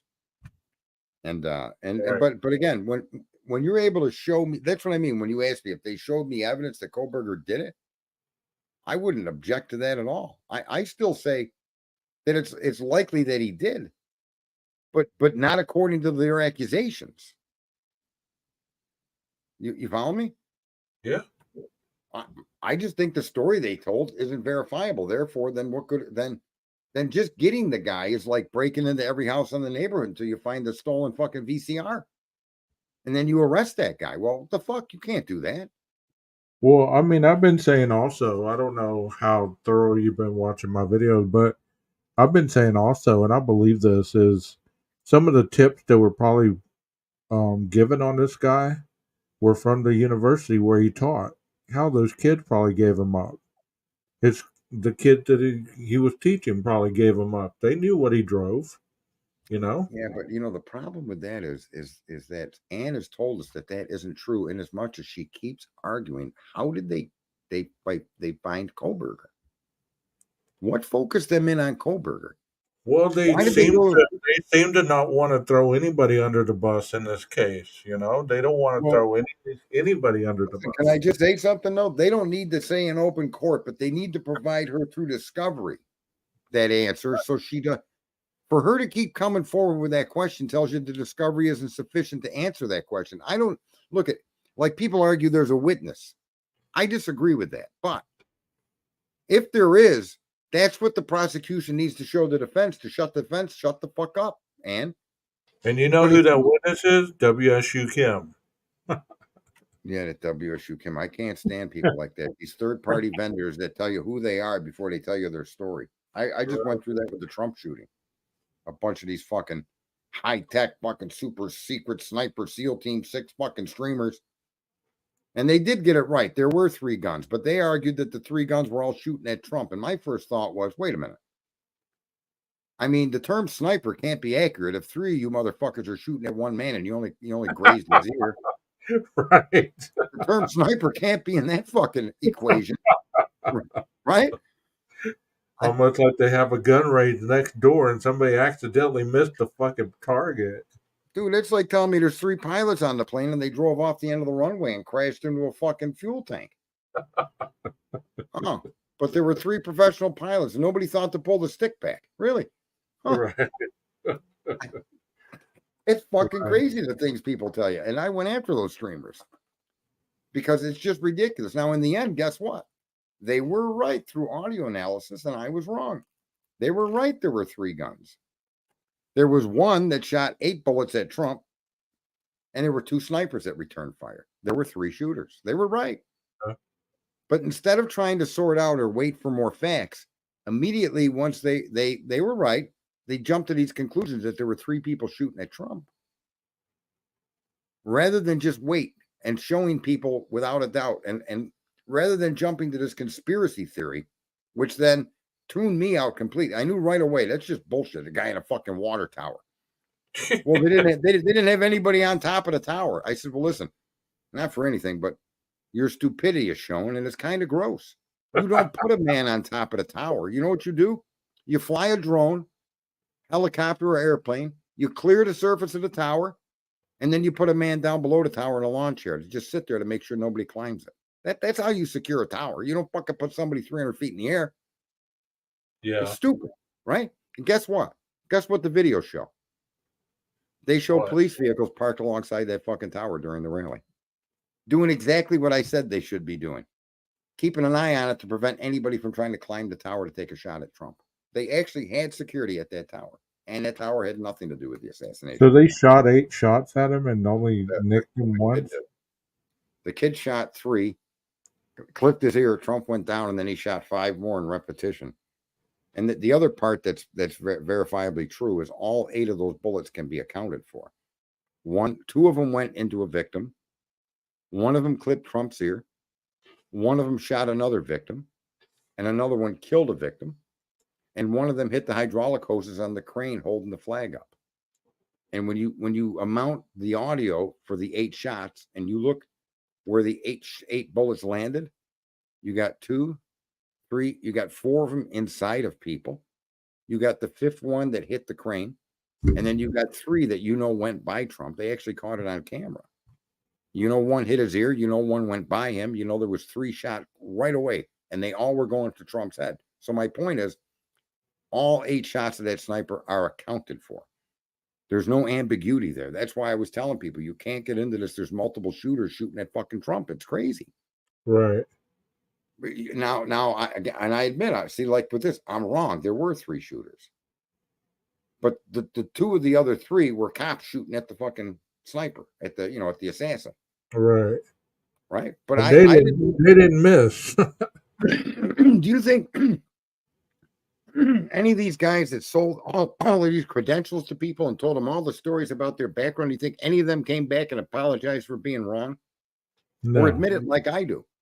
I admit that their conspiracy theory, I allowed their conspiracy theory for me to just ignore them and turn away because I didn't want to fucking hear it. They couldn't make an argument that I could there's no way I could agree with their synopsis. But in the end, they were right with 3 bullets. There were 3 guns, or not 3, but there were 3 guns. I agree with them. So kudos to them, but they should learn a little bit from me. I don't mind admitting I'm wrong. I respect their fucking ability to take the audio and break it down like that. I agree now they were right. There were 3 different shooters. But their conspiracy theory they attach to that, they won't take responsibility for. They ignore it like it doesn't matter. And that conspiracy theory does matter. The fucking stories they told that distracted everybody and caused thousands of fucking tweets and it matters because it obfuscates the truth, just like with the Kohberger stuff. Everybody's got these fucking theories. I see reflections. I hear noises. I see lights. I see fucking cars. I see something on a cell phone. And that just fucks the whole analysis up of what you're trying to get an understanding of. Yeah, it does. My mind doesn't work that way. I couldn't see a fucking reflection to save my life. I can't see a shadow, meaning that's 5 fucking people right there. You know, my eyes and my mind just don't work that way. If it's not clear to me like that, then you can tell me all day long that the fucking kid with a knife, or whatever. Yeah, Or and like reflection. I like what you showed today, because you showed evidence of a black hoodie Yeah. and a footprint, and that's worth discussing. That you can't deny that those things aren't part of the crime fucking scene, but yet Right. they're not mentioned anywhere. Now, if that black hoodie was it? We don't know, but was it checked for fucking fibers? Was it checked for DNA? Was it swabbed? What did they do with it? Right. Did they take an imprint? Did they take a casting of that fucking footprint? And did they then compare that to all of Brian's footwear? Did the 100 people Like they I brought in? mentioned, like I mentioned in that video, the forensic part, they're even going to scrape the soil to see what kind of minerals are in the soil to compare to the boots that, around other people's stuff, like the shoes or the boots they found at its house. If it had any dirt on it, I'm sure they compared the soil samples. What if it had peanut shells because the killer was at a bar and Bart's throwing the peanuts on the floor? What if he worked at a machine shop and there's metal shavings on the floor he's walking through? Then he goes to the Yeah. crime scene, leaves a footprint, and you test it. Metal You try to do shavings. it. But you should first get a plaster Paris cast of that. And then of the 100 suspects, did Yeah. you see if any of those 100 suspects had that fucking boot? Right. Did you take pictures? Did you get ink impressions of their shoes? What did you do, motherfuckers? I mean, what are the odds that fucking hoodie was laying there the next morning or the next day after a fucking murder was happened, and one of the victims or one of the survivors claimed the dude was clad all in black? I know. Here's the other thing. How about all the people that say you could hear a trunk close? That was him putting he took his stuff off, put it in a plastic bag. Well, no, apparently it looks like he took it off and threw it on the fucking ground. That's what it looked like to me. That's what it looked like to me too. But doesn't that ruin their narrative that this guy was fucking criminologist and he was trying to commit the perfect crime? That's the problem with people that there was lights on the fucking patio. I made that argument in that video too, or I don't even know where I spoke on that, but I think it might have been that last night. But I said those lights have been on that fucking back patio because they didn't change the crime scene. They didn't turn those lights on just to turn them on. They were on already. So the fucking killer came in from the back with the lights on and left from the back with the lights on. That's a brave motherfucker right there. Not even is it brave, man. That's what I'm telling you. That's why I view the information the way I view it and preliminarily conclude what I view to be a more accurate depiction of that evening. Well, based on that, but let me just say that your black hoodie poses more of a problem for the guilters, because that black hoodie throws into question this fucking genius criminologist trying to commit a fucking perfect crime. Really? Well, it looks like he left a mask and a fucking hoodie in the backyard, asshole. Okay, now what do you got? And he left a big ass footprint. Yeah, right? I saw that one day. I was looking through shit and I was like, what the fuck? How come I ain't never seen this? And I fucking looked at that hoodie and I was like, that's a fucking hoodie right there. And next to it looks like a fucking pair of gloves or a mask. Yeah. But we haven't heard about that shit. No, but and then when you show that shit, a lot of these people that are trying to argue innocent or guilt will either excuse it, explain it away, try to find a way to discredit it. Look, nobody knows whether that's involved in the crime or not. Right? Right. Okay. And yet these very people that are running around saying, you don't know all the evidence. Well, motherfucker, how do you know that ain't one of the pieces of evidence we don't know about? Right. And that's what they want to have their cake and eat it too. And life is never that easy. I mean, I know I could be an asshole and a son of a bitch and rude, and I know all of that. I get it. But I'm very, very eager to have accurate facts and my opinion be based, or my observations and conclusions be based only in fact. I don't want I had a problem with the people that said I know your theory about Dylan and, you know, the knife being there and she took it away from Maddie. I know that theory. But Right. I'm arguing the fact that Maddie had the knife, the killer came in, took the knife away from her, and used their own knife against them. How the fuck would the killer come in unarmed? Tell me that. Why would he come in unarmed? If he was going in there to kill somebody, you're going to walk in and chant that they got a knife that you can borrow to kill them with? No, I don't see anybody. If somebody from the outside came in to do that, they came in intentionally to do that, which then would throw into question why even have the sheath. I don't know how many people have committed crimes, but that separation of the sheath from the particular wielding of that knife is very, very unusual and almost unheard of for something. That'd be like me shooting you and leaving my holster behind. That doesn't happen, bro. It just, I mean, when have you ever heard of such a thing? And, I mean, I'm trying to be fair and analyze the information they gave me, right? Right. And I can't no, I don't know of another case where a holster was left behind or a knife sheath. Never. I have never heard of that shit. Okay. So then you have to ask yourself, okay, so let's try to understand, based on what we know, how could that knife sheath be present with the victims? And the first answer that you really should come to is because it was the victim's knife. Yeah. There's no other common sense answer to fill that fucking question. So, okay, well, would they stab themselves? No. Even if somebody came in from the inside and got into an argument with them, like I proposed that the facts show, and my reading of the facts show me that's exactly what happened with Dylan. And I think that she came down the stairs and she was bloody. I think she came down those stairs and she ran into that purported fucking pickup of the food from the fucking DoorDash by Xana. And I proposed that like, what did you do? Or that maybe even Xana heard the struggle and was heading up the stairs or even got to that room and saw what was going on. And then that led to another encounter, you see? Yeah. Those are sensible.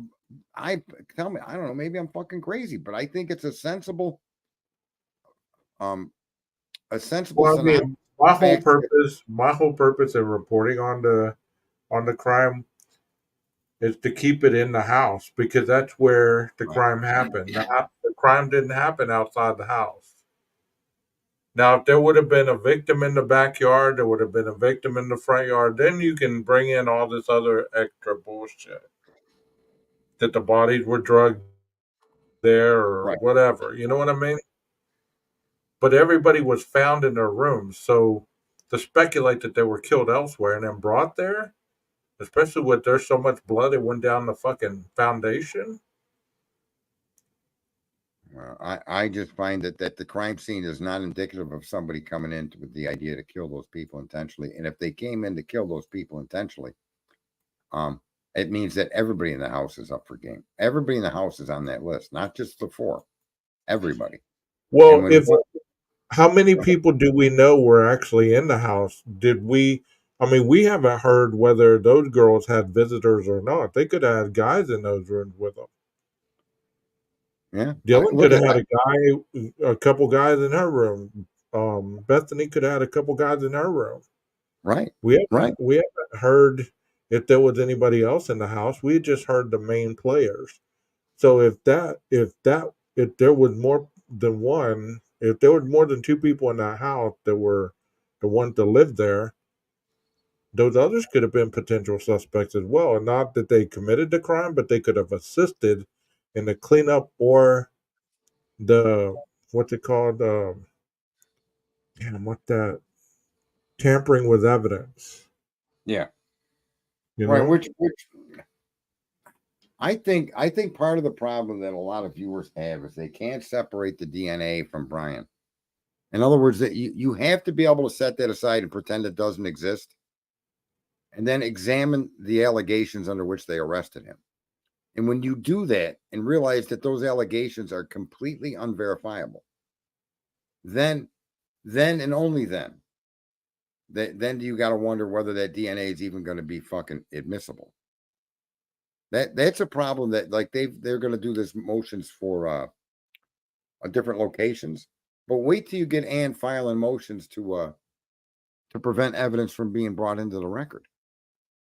I suspect you're I going to mean, find we don't even know if a K-bar was even used, if it was right. definitely a K-bar. Just because the sheath says, is generally for a K-bar knife, we don't know that that's the knife that was used. Maybe that was a red herring. Calling card. I don't, maybe. Yeah, you're right. Maybe there was. And but then that's where some of those other assholes and so where the Aryan Nation uses knives. I think Harsh was doing that. And I want to understand the data. I mean, I was thinking maybe a machete, bro, maybe. Yeah, but that wouldn't be a stab weapon. That'd be a swinging, like a sword kind of weapon, right? That'd be a little Or bigger. have you seen those knives where you can wrap it around your hand? And they got like a claw that you stab and then you just yank out. It's like punching somebody. Yeah, I was thinking that too. That kind of knife. Yeah, there could And be that's many made different by weapons K-bar. that were used. Huh? There could have been several different types of weapons. It doesn't necessarily, that K-bar does not indicate that the weapon that it once contained had anything to do with this criminal activity.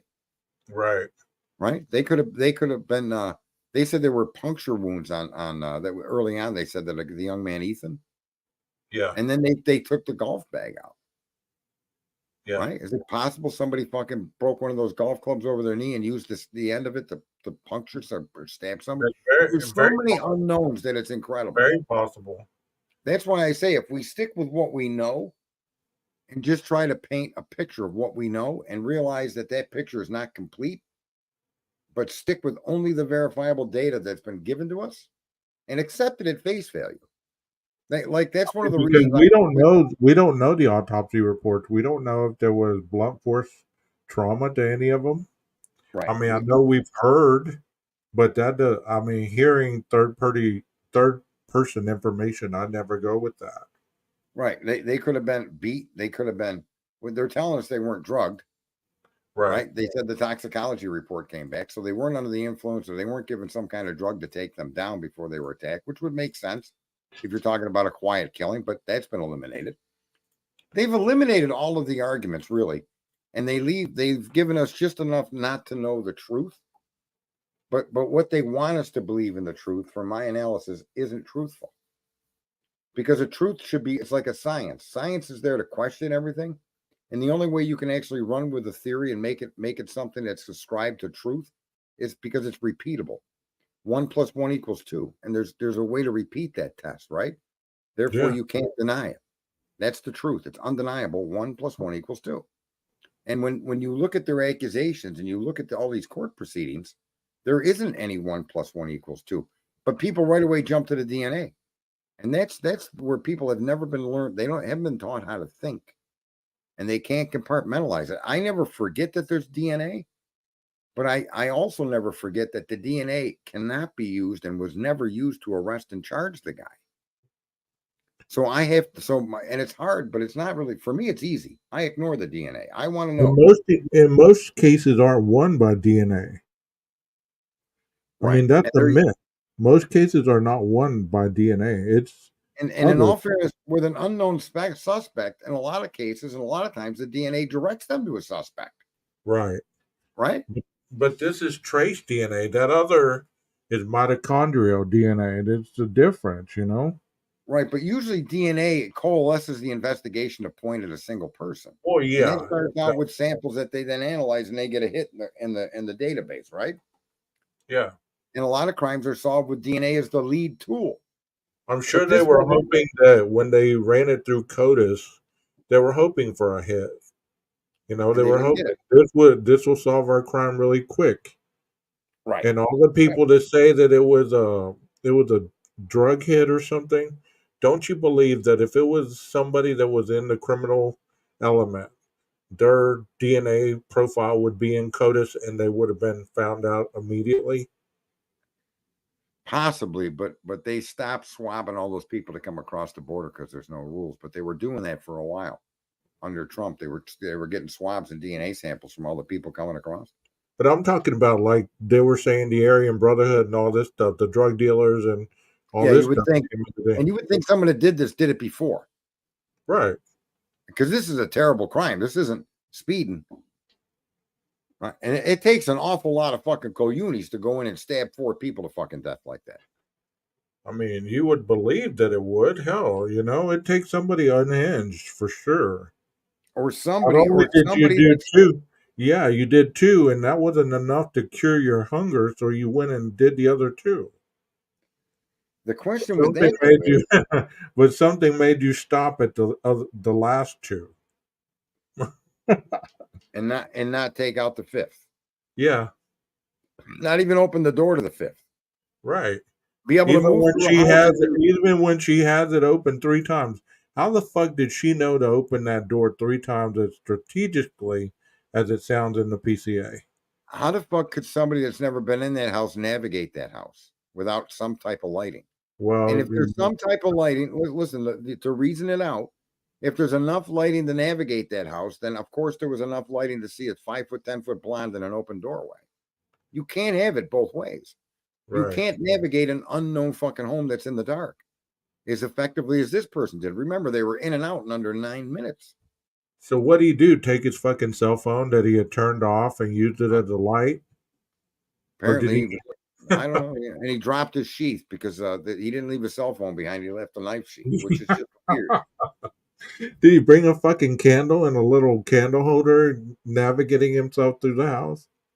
See, the things that you've got to accept under their explanation are contradictive to their overall narrative that this kid went to school, that this kid's whole fucking studying of serial killers was so that he could become the perfect serial killer. But it all falls apart when you look at the mistakes that they allege. When you look at everything that you're able to look at, it doesn't fit the crime of somebody that really planned it. No. I think it was a spontaneous, jealous act that had no intent to commit harm to anybody. I don't hold I do not allege in any way, shape, or form that Dylan had any intent to hurt anybody. I think that just went sideways. I think that knife was pulled forward and she took it, and then that was it. And then it was caught or stumbled into Zaina. And that ended up Zaina running back to the bedroom and her chasing her down the stairs, chasing her to that bedroom, and it continued. And then it ended. And then this person. So how would she be able to overpower Ethan though? Ethan, if you remember, was already in a fight, and I suspect he was partially, if he wasn't drunk, he was already asleep when I come to that conclusion because she was on TikTok at 4:12 a.m. Okay. So I suspect that he was asleep in that bed. And I think that if he was awoken, he wouldn't have been awoken like aware that any kind of real danger was there, coming out of whatever sleep he may have been in, or maybe a drunk, or whatever. Maybe he wasn't drunk, but we know he was at a party. I think the circumstances allow for someone for the scenario I'm laying out. I think it fits the evidence that we're aware of. Doesn't mean it's true. I could be wrong, but I'm not inventing woulda, coulda, shouldas. And in as much as I'm only using the people I know were in that house. I'm not. You know, another way to get rid of the evidence, I'm not talking about the knife, but as far as the clothing and everything, another case that I had went over is McDaniels, where he killed his neighbor. Well, he flushed his fucking clothes down the toilet. He shredded them where they were small enough to flush, and he took his time to flush the damn clothing. So there was no evidence, other than him saying, "Well, I did this." You know what I mean? Like, he admitted it himself. Well, a reporter caught him out front of the fucking duplex where they lived, and she's interviewing him, and then she says, "So, what do you think about the body that they found in the trash this morning?" Well, he had disposed of part of the woman's body in a fucking trash can down the block a little bit. I've seen this. Yeah. Yeah, and he broke down on camera. He fucking broke down. I remember seeing that. I forget where I saw it. It was on a TV thing, a crime show on TV. Is that where you saw this? Huh? Is that where you saw it? Yeah, well, I did a stream on it. I Okay. did a stream on That's it, what and I he thought. fucking broke down, bro. He broke down on camera, just like, oh shit, you mean they found the body? Like, he went all over dumping her body because he decapitated her, and Jesus. took her body everywhere, and got one piece of her body that the trash truck hadn't made it yet, hmm and they found the body in the trash can. Jesus Christ. Yeah. So I mean, to say that these fucking killers are geniuses is to be stretching it far and wide. They're focused on getting their needs met, not being the perfect killer.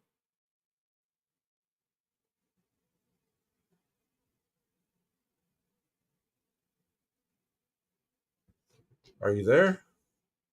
Yeah. Yep. I'm sorry. I clicked a button and it fucked everything up.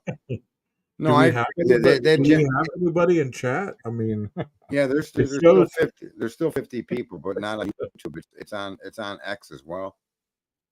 And on X Yeah. we have probably the majority of our viewers on X. There's 34 people on X listening to us. So Oh, okay. but no, yeah, we're I not. mean, that dude was the epitome of like, and he was going to school to be a lawyer. I think he was going to be a lawyer. He became fixated on his neighbor, was spying on her, spying Listen, through when her I window. robbed that house, when I went, I knew this guy had guns, so I went to that apartment. I stole guns.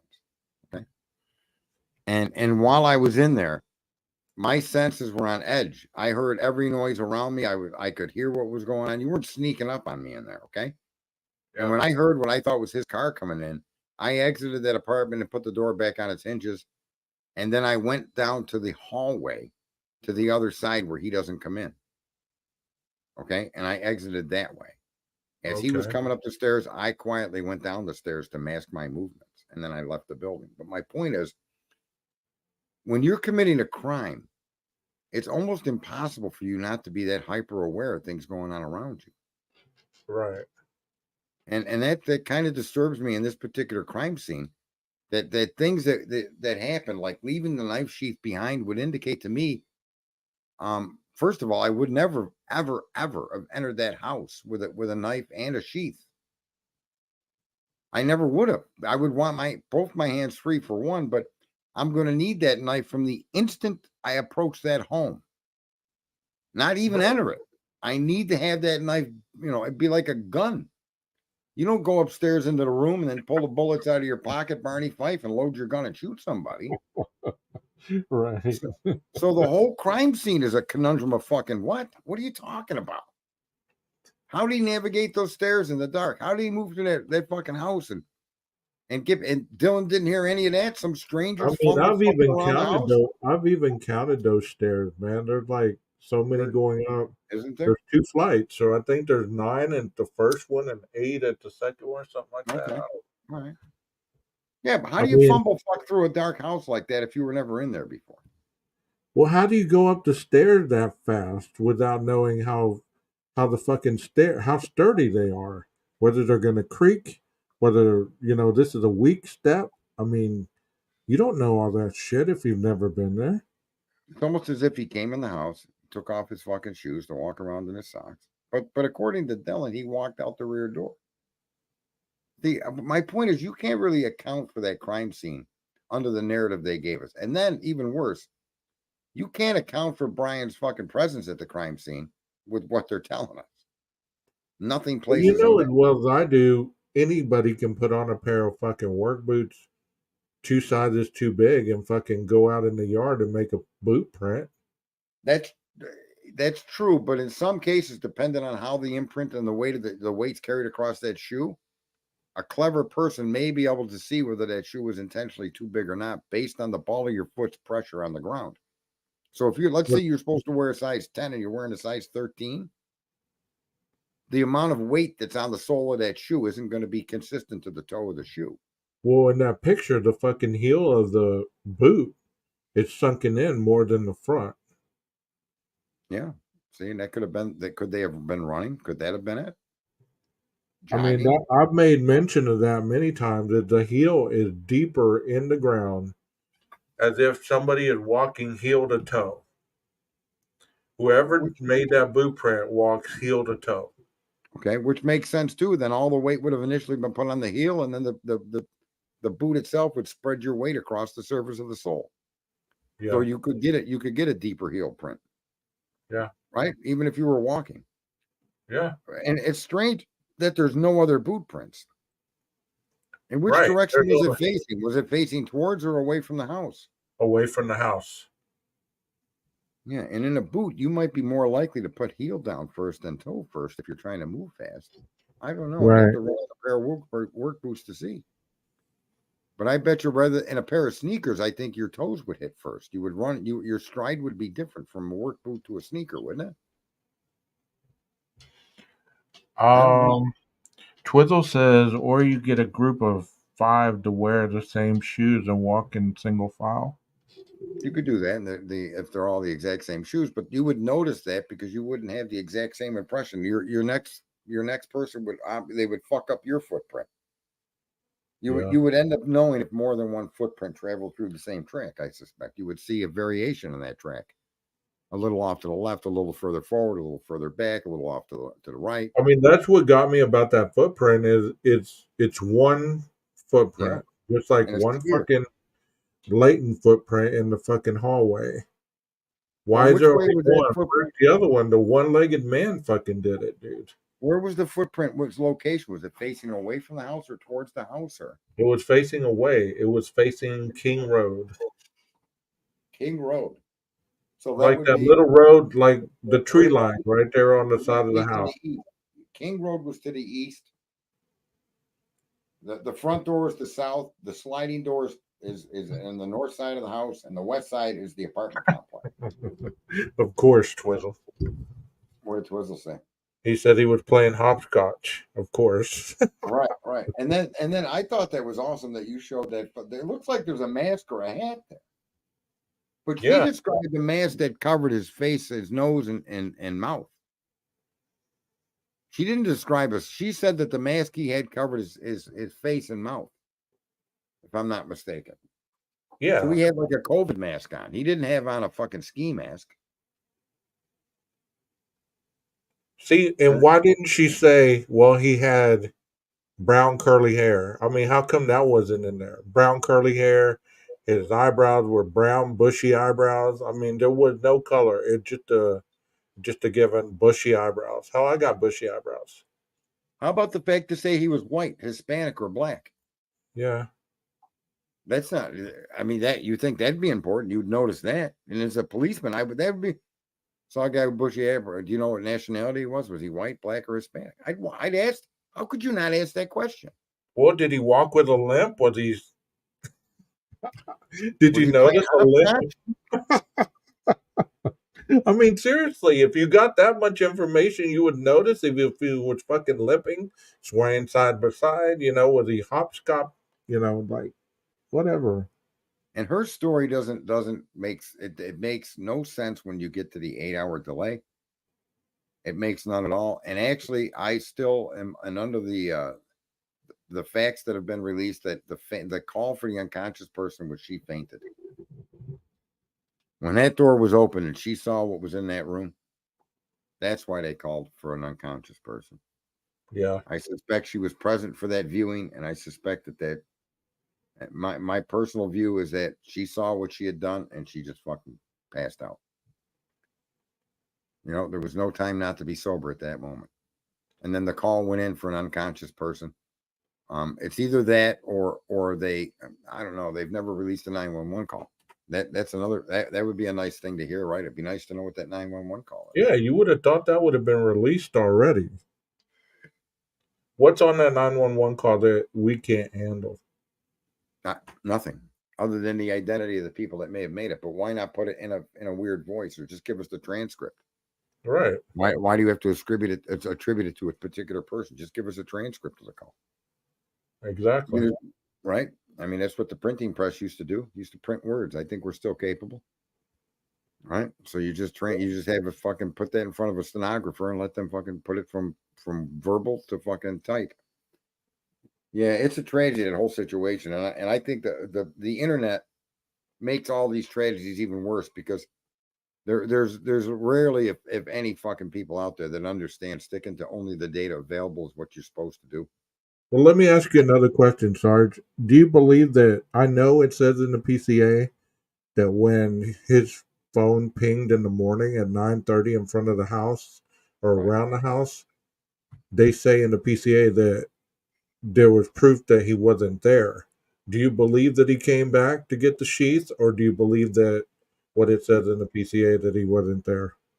No, that's why I say it's exculpatory. They show in the PCA both their accusation, they know where he is, but the basis that they make that accusation, they also say doesn't work. I mean, what the fuck, bro? You can't have it both ways. So I gotta believe your location data when you're telling me your location data is wrong. How could it make such a mistake like that? That's a big fucking mistake. Well, that We know he that wasn't there. in itself, you're telling me his phone pinged in front of the fucking house, and then you go back and you say no, but we know he wasn't there. So how did Right. you know that the other 11 times weren't the same thing? Do you see why I've said from the beginning it's an exculpatory document? Brian Koberger's alibi is the fucking police. That's why Ann keeps saying to the court, we can't give you a full alibi until we get full discovery. I don't understand how people, you're a smart guy. I think you understand that completely. But how is it these streamers don't have the comprehend? What, do they got like a third grade fucking reading comprehension level? I don't get it, man. I was reading novels by the time I was 5 and 6. Novels. Well, I had like an 11th or 12th grade fucking reading and comprehension when I was still in my single digits. It's Well, not that with hard a to read and I understand. So mean, how I do believe that sometimes when people read stuff, they interpret it based on what they've heard. or believe? They interpret it based Yeah. on their belief, and they're looking for confirmation bias. Their entire fucking makeup of, they don't know how to think. They're out to confirm their bias. I'm not looking for means to show him innocent. I'm trying to understand the accusations as being legitimate and make sense. Right. How in the motherfucker can that I've make sense? always wanted to know what the fuck went down in that house. Nothing else. Nothing else. Right. But I want to know more importantly that if you're going to argue that your PCA is telling me he was here, there, and everywhere, and the next day, which is what we know criminals do, they go fucking check their handiwork. An arsonist will go back to watch the building burn. Right. We know they do this. And you write down that the gentleman was there the next morning only to realize that no, that's not true. You know he was somewhere else, you fucking idiot. I gotta trust you and I gotta believe that Koberger is fucking guilty, and my belief has to come from an idiot like that. Why would you put that in there though? Why would you even? Nobody said, "Hey, we shouldn't put that in there, bro. It makes us look stupid." No, let's put it in there anyways. Okay, they won't figure it out. That's it right there. Or the guy that did it is I'm gonna say this. The 5.62 billion morons on social media include your fucking police forces. Let's not be misunderstanding the idiocy that these people have in their fucking heads. And that all of us have never been taught how to think. And that all of us suffer from tunnel vision, and all of us suffer from fucking confirmation bias. They wanted to show that this kid did it. Period. However they came to that fucking conclusion, only they know. But I suspect that there's no way to make sense of it. And therefore, this kid may end up getting freed. And the motherfucker could have parked his car at the fucking college parking lot 850 feet away and walked in and killed these kids. Yeah. He literally could have done what they said, but just not under the manner that they're accusing. Right. That's when we the people are supposed to be critical of that part of this event, not the argument about like videos and reflections and noise. And you know, if he did do it, and he gets off on it, like what you just said, man, think of what an exhilarating feeling that is to a person who has that mindset. He's gonna feel fucking invincible, bro. Oh, You know, he's gonna feel fucking invincible. Right. And here's the only catch-22 I say is there's no evidence to support that he did it. And I like that guy Clue. A lot of people don't like that guy Clue. You know who I mean? Get it? I vehemently disagree with his position of Koberger's innocence because only Koberger knows. Now, if in the trillion different ways life unfolds, right? And there's a trillion different ways he could, and there's a trillion different ways he couldn't have done it. So it's impossible for me to say or agree that he did or didn't do it. But based on the data that they've given us, I say that they can't put him at that house, and therefore that these accusations, as they stand, he couldn't be the doer. I mean, like without the DNA, like you were saying, if they didn't have the sheath, the DNA, you couldn't put him in the house. You still Without can't. that, there would be nothing to place him in that house. Nothing. If you think, well, this is why I say a lot of the streamers are just too ignorant to understand this point. You must observe the crime without DNA because the allegations do not include DNA. So now what? You end up with a quagmire with a question.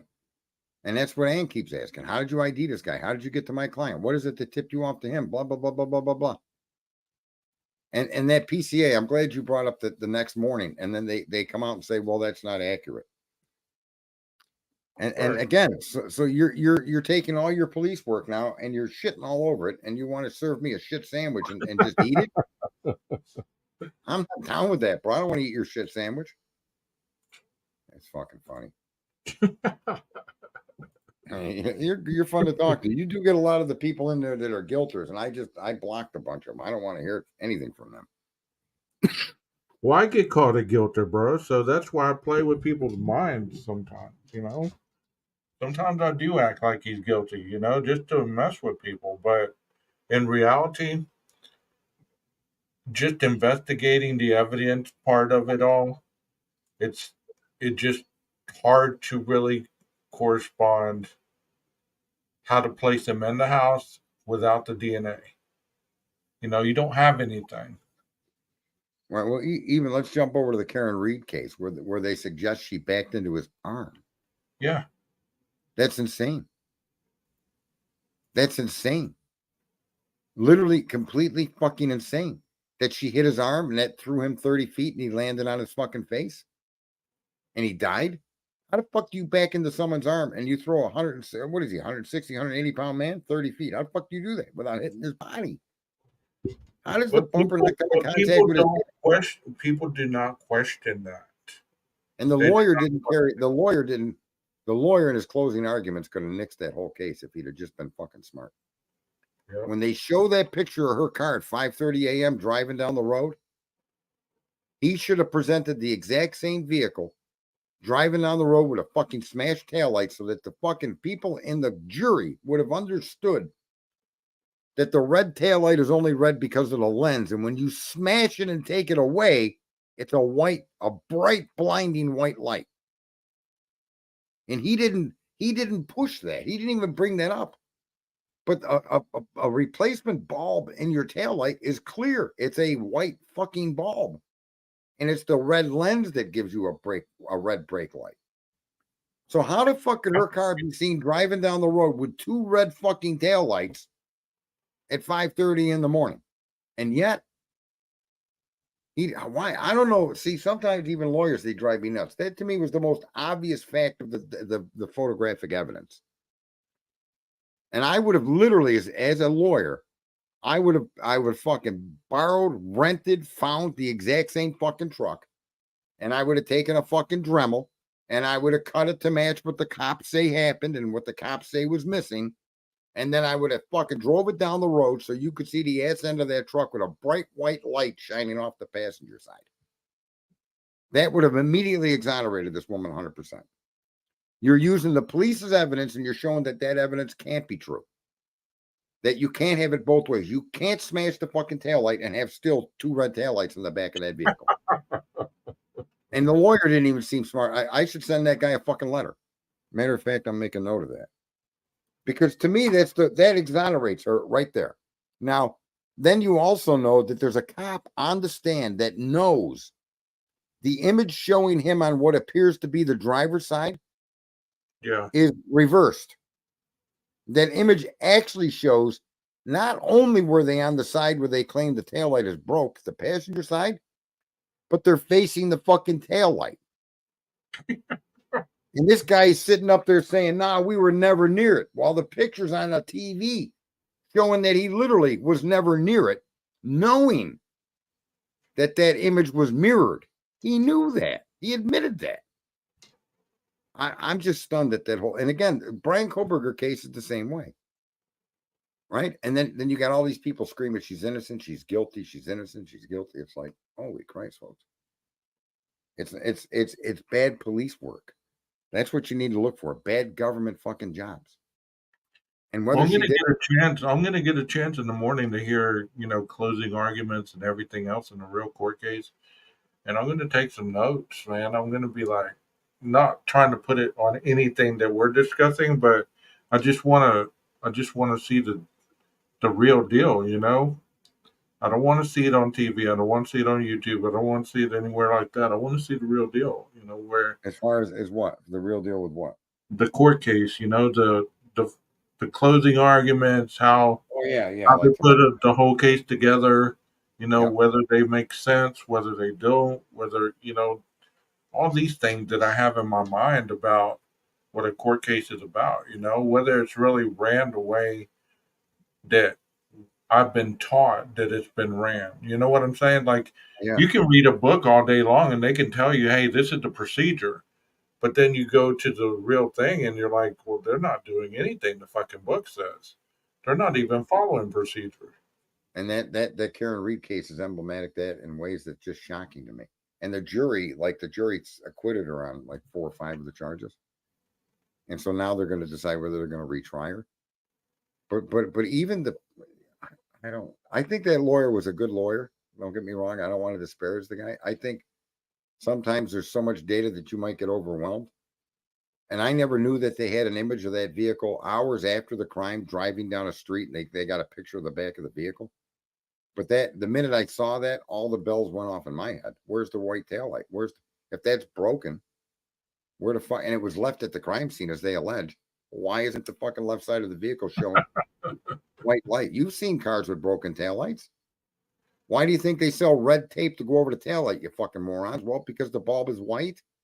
That's why they sell red tape to cover the fucking hole in a red taillight lens. Right? You know what we're talking about right now? The reason there's warning labels to not eat Tide.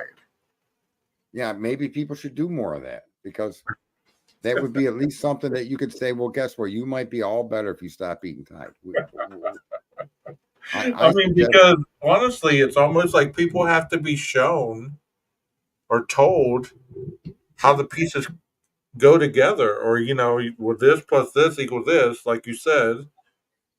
The key to a good defense lawyer, take what people tell you and make it your own belief. Challenge it a little bit. And I, as a prosecutor, never would have brought that case, because you would have to answer these questions to me before I charged you. That's the job of the prosecutor, and this guy ain't doing his fucking job. He thinks he can bring it to trial and obfuscate and fucking put up enough information and tell enough of a fucking story to get a conviction. Well, that's not your fucking job. Your job is to evaluate the information provided to you by the enforcement agency called the fucking police. And if their information paints a fucking picture that shows a perpetrator is guilty, then you take it to trial. How the fuck do you let a cop problem is? Like he did? The cop gets on the stand, the cop lies to the jury. How come that cop isn't being charged with perjury? You know what the problem is, Sarge? It's kind of like the lowest man on the totem pole does all the work, right? So you have the doctor just signing off on what the nurse is doing that the doctor should be doing. Right. You have the paralegal doing the lawyer's job. You have everybody beneath them doing their jobs, and they're taking all their information, not proofreading it, not doing any of the work, and signing off on it. And then they're reading this shit out loud, and they're like, what the fuck did I just sign off on? Dude, it's like a sales pitch they're selling. They're selling this Yeah. fucking. That's not your job as a prosecutor. I want you to show me a sequence of events that puts Koberger in the house, not some hypothetical fucking theory that you contradict. You contradict your own police work, and He yet, teleported through the fucking tunnels. dude, how about we surreptitiously obtain a cigarette butt from one of the suspects and had it tested? I know you got the skill to do the job right with that statement. So why didn't you do it with Koberger?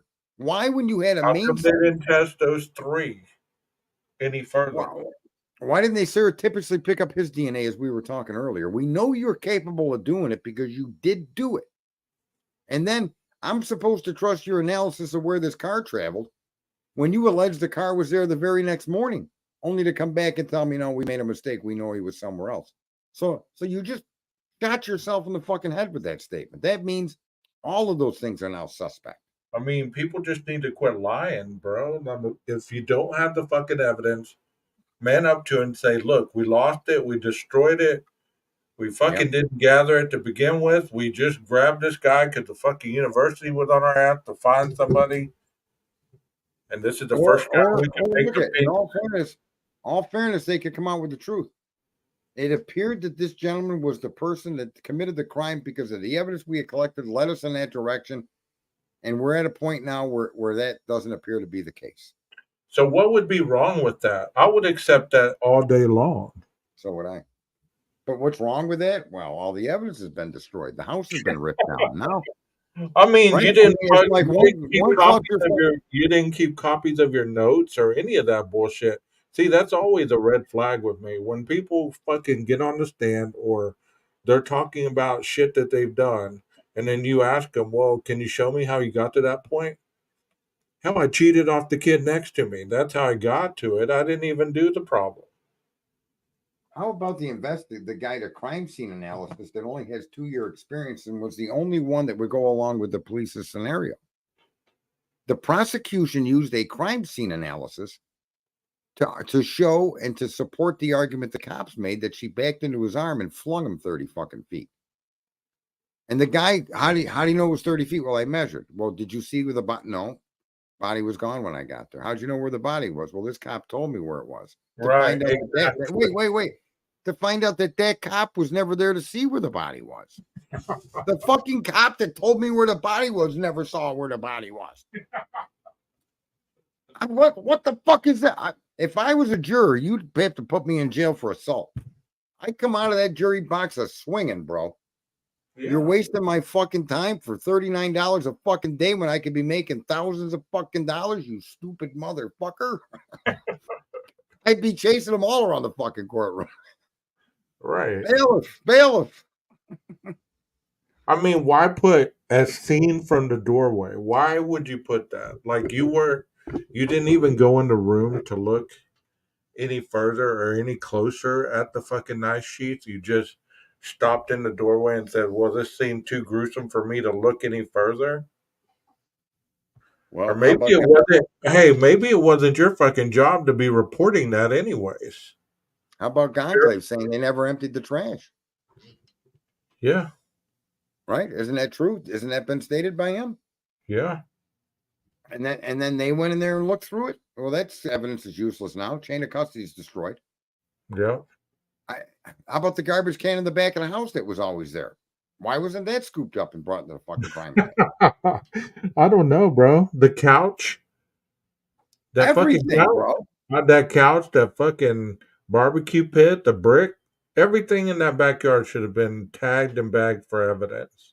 Everything in that kitchen. It was on a counter. It was anywhere near any of that. Anything that you assumed to be a DoorDash delivery, tagged and bagged.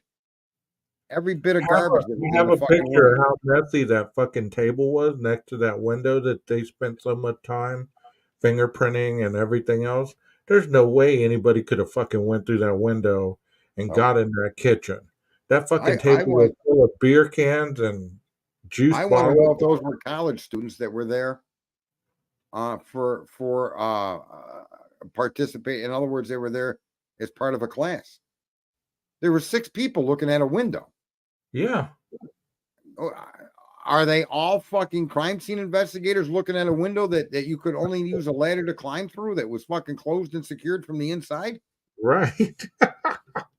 You got You six know people why? looking You at know that? why they were looking at that window? Because the fucking screen was off of it. So this must be evidence. They fucked this whole investigation up. And I think and this happens in so many cases across the country. Yes, And the it does. The cops are capable of doing a better job, but the cops aren't held to any standard because no matter what they do, they've got an insurance policy with the union. You can't even fire or sue them. Like that's why I support the verdict in the George Floyd case.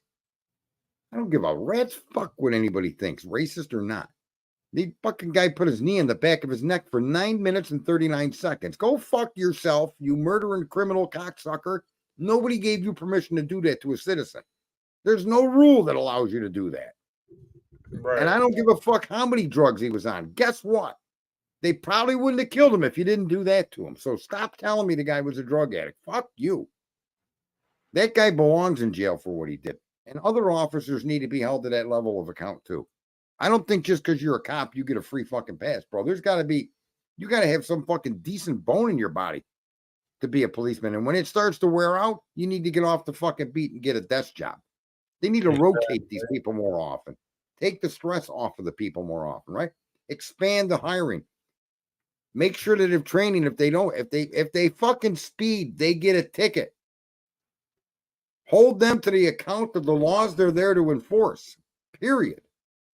But no, yet- in these little communities, they get carte blanche. You know, the fucking mayor get caught drinking and driving. Well, just make it on home, mayor. We know, you know, you're No, good. he needs to be charged and he needs to spend fucking some time in jail, at least overnight. He needs to go before, just like us. And that's what I say to people. You want for law enforcement to start following the laws that they're out there to enforce, start writing down the time number and the car number and the speed limit they're traveling and turn them in. I've done that 3 times in my life. I just get to a point where I can't take it anymore. Don't you fucking dare go by me at 75 and a 55. And then I go by you and that same car is now setting up radar. You motherfucker. Hell no. Hell no. And I've literally gone back I pulled up next to him. I did it right on my highway up here. Pulled in next to him. He goes, this is a U-turn. I said, I'm not here to do a U-turn. I'm here to talk to you for committing a crime of speeding. You went by me. I was going 55. I lost sight of you. And now I'm 3 miles down the road. And here I am 3 miles down the road. What are you doing? You're here to set up radar to catch speeders? I want your badge number, your car number, and your first and last name. And I went right down to the barracks and turned them in. That's what we should be doing. Because if people are held to a standard, then they're going to fucking follow the standard and then everybody's happy. Right? Well, that would take off all the fucking conspiracies because you would be holding accountability. Mm-hmm. You wouldn't have like, well, they were bad cops and they were accused of this and that and the other, and they were still let to be on the force. I mean, one of the cops that was in the autopsy had a Brady Giglio on him, and he was in the autopsy. Aren't they the ones that were also part of the murder investigation where they withheld evidence and falsified information? Yes. Right? Yes. You've got a history of that, and this guy's still policing? Yeah. He should be in jail for what he did. And the community should be demanding it. But instead, we're drama lovers. We want to sit back and say, see, there's a 2-tiered system. And my answer is, see, you stupid motherfuckers, because you don't stand up and do the right thing in groups. Those are the things you're supposed to be complaining about. Well, I had read where in Pullman they had that sex scandal or whatever, where all those cops were, you know, got caught with the underage girls or whatever. Well, the chief got transferred to fucking Moscow, right? Or so you don't get fired, you just get transferred out. Right. And the scandal just dies on the vine. Yep. To go do it somewhere else. The citizen shouldn't stand for it. There's this case in Dalton, Illinois, where the mayor was elected and they had like a $5.3 million surplus. And this is a completely black community, a suburb. Okay. Mm-hmm. They elected this woman mayor and she fucking got them $9 million upside down. Stole all the fucking money, spent all the money. She spent $43,000 on Amazon in one day. God almighty. Unbelievable. It's you should look at that case. It's fucking crazy, bro. And then this woman's gonna talk shit to the fucking people in the town and act like they have no right to be in here. She went to a board meeting and said everybody's got to go back out and come through the metal detector. I don't feel safe. They all came through the metal detector to get in that room, but I wasn't here when you did it. And this meeting won't start till you all go out and come back through the metal detector. I don't feel safe, and I'm the mayor. And the meeting didn't start until everybody went back outside, had to go. Can you imagine being a resident? I'd be pissed off, bro. That's a good case to look at, Dalton, and the criminality of the mayor there. And it's just sad. And what do we do as people? That's what I mean. That's why we don't understand. That's why that video I played about the national anthem. But the fact that people don't understand, we are the government. We can hold these fucking people to account. We don't need violence to do it. Just our voice. Just put a knife light on any of these situations, and they will be fucking straightened out. You know, All the right, reason the Civil War and all those revolution took place is because they got sick and tired of screaming at the top of their Hey, lungs. You know, do you know? I'll give you a few political facts. Did you know the reason the Republican Party was founded? No. To end slavery. So Right. Abe Lincoln was a Republican? Abe Lincoln was the very first Republican that was ever elected. okay. And the party's whole fucking deal was to eliminate slavery. Do you know the 13th, the 14th, and the 15th Amendment were all ratified by Republicans? They were presented and fought for and ratified by the Republicans. I do know that. Did you know that all of the senators and congressmen until 1935 that were black were all Republicans? No, Did not know that, did you?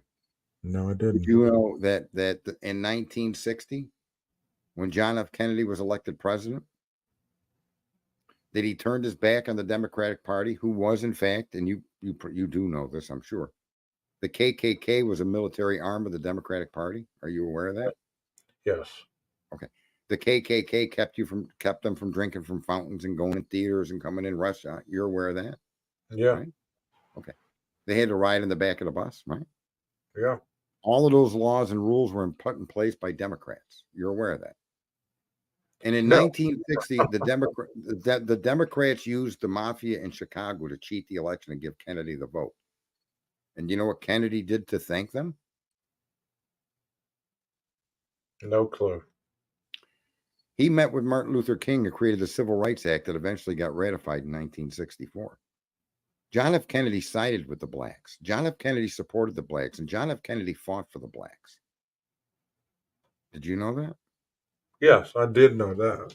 Do you wonder what maybe that may have played in the role of having him killed in a party that was the Democrat Party that he was a part of, that he turned his back on? I'm sure it had a lot to do with it. There you go.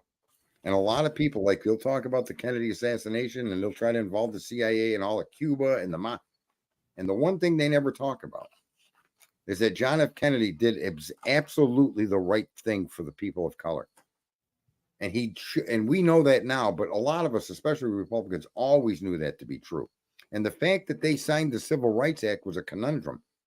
They killed him for siding with the blacks, and then they were found where the blacks were all for Kennedy. They loved Kennedy, the blacks. Yeah. And then the party killed him. The Democrats killed their own president. And then Johnson took over the reins, right? And the reason he signed that Bill of Rights, the Civil Rights Act of 1964, do you know what the only reason was he signed that for? To stay elected? Nope. He didn't run for president after that. He left. He turned down the nomination of the party. But the reason he signed it was this. They had 80 votes in the Senate to pass that act.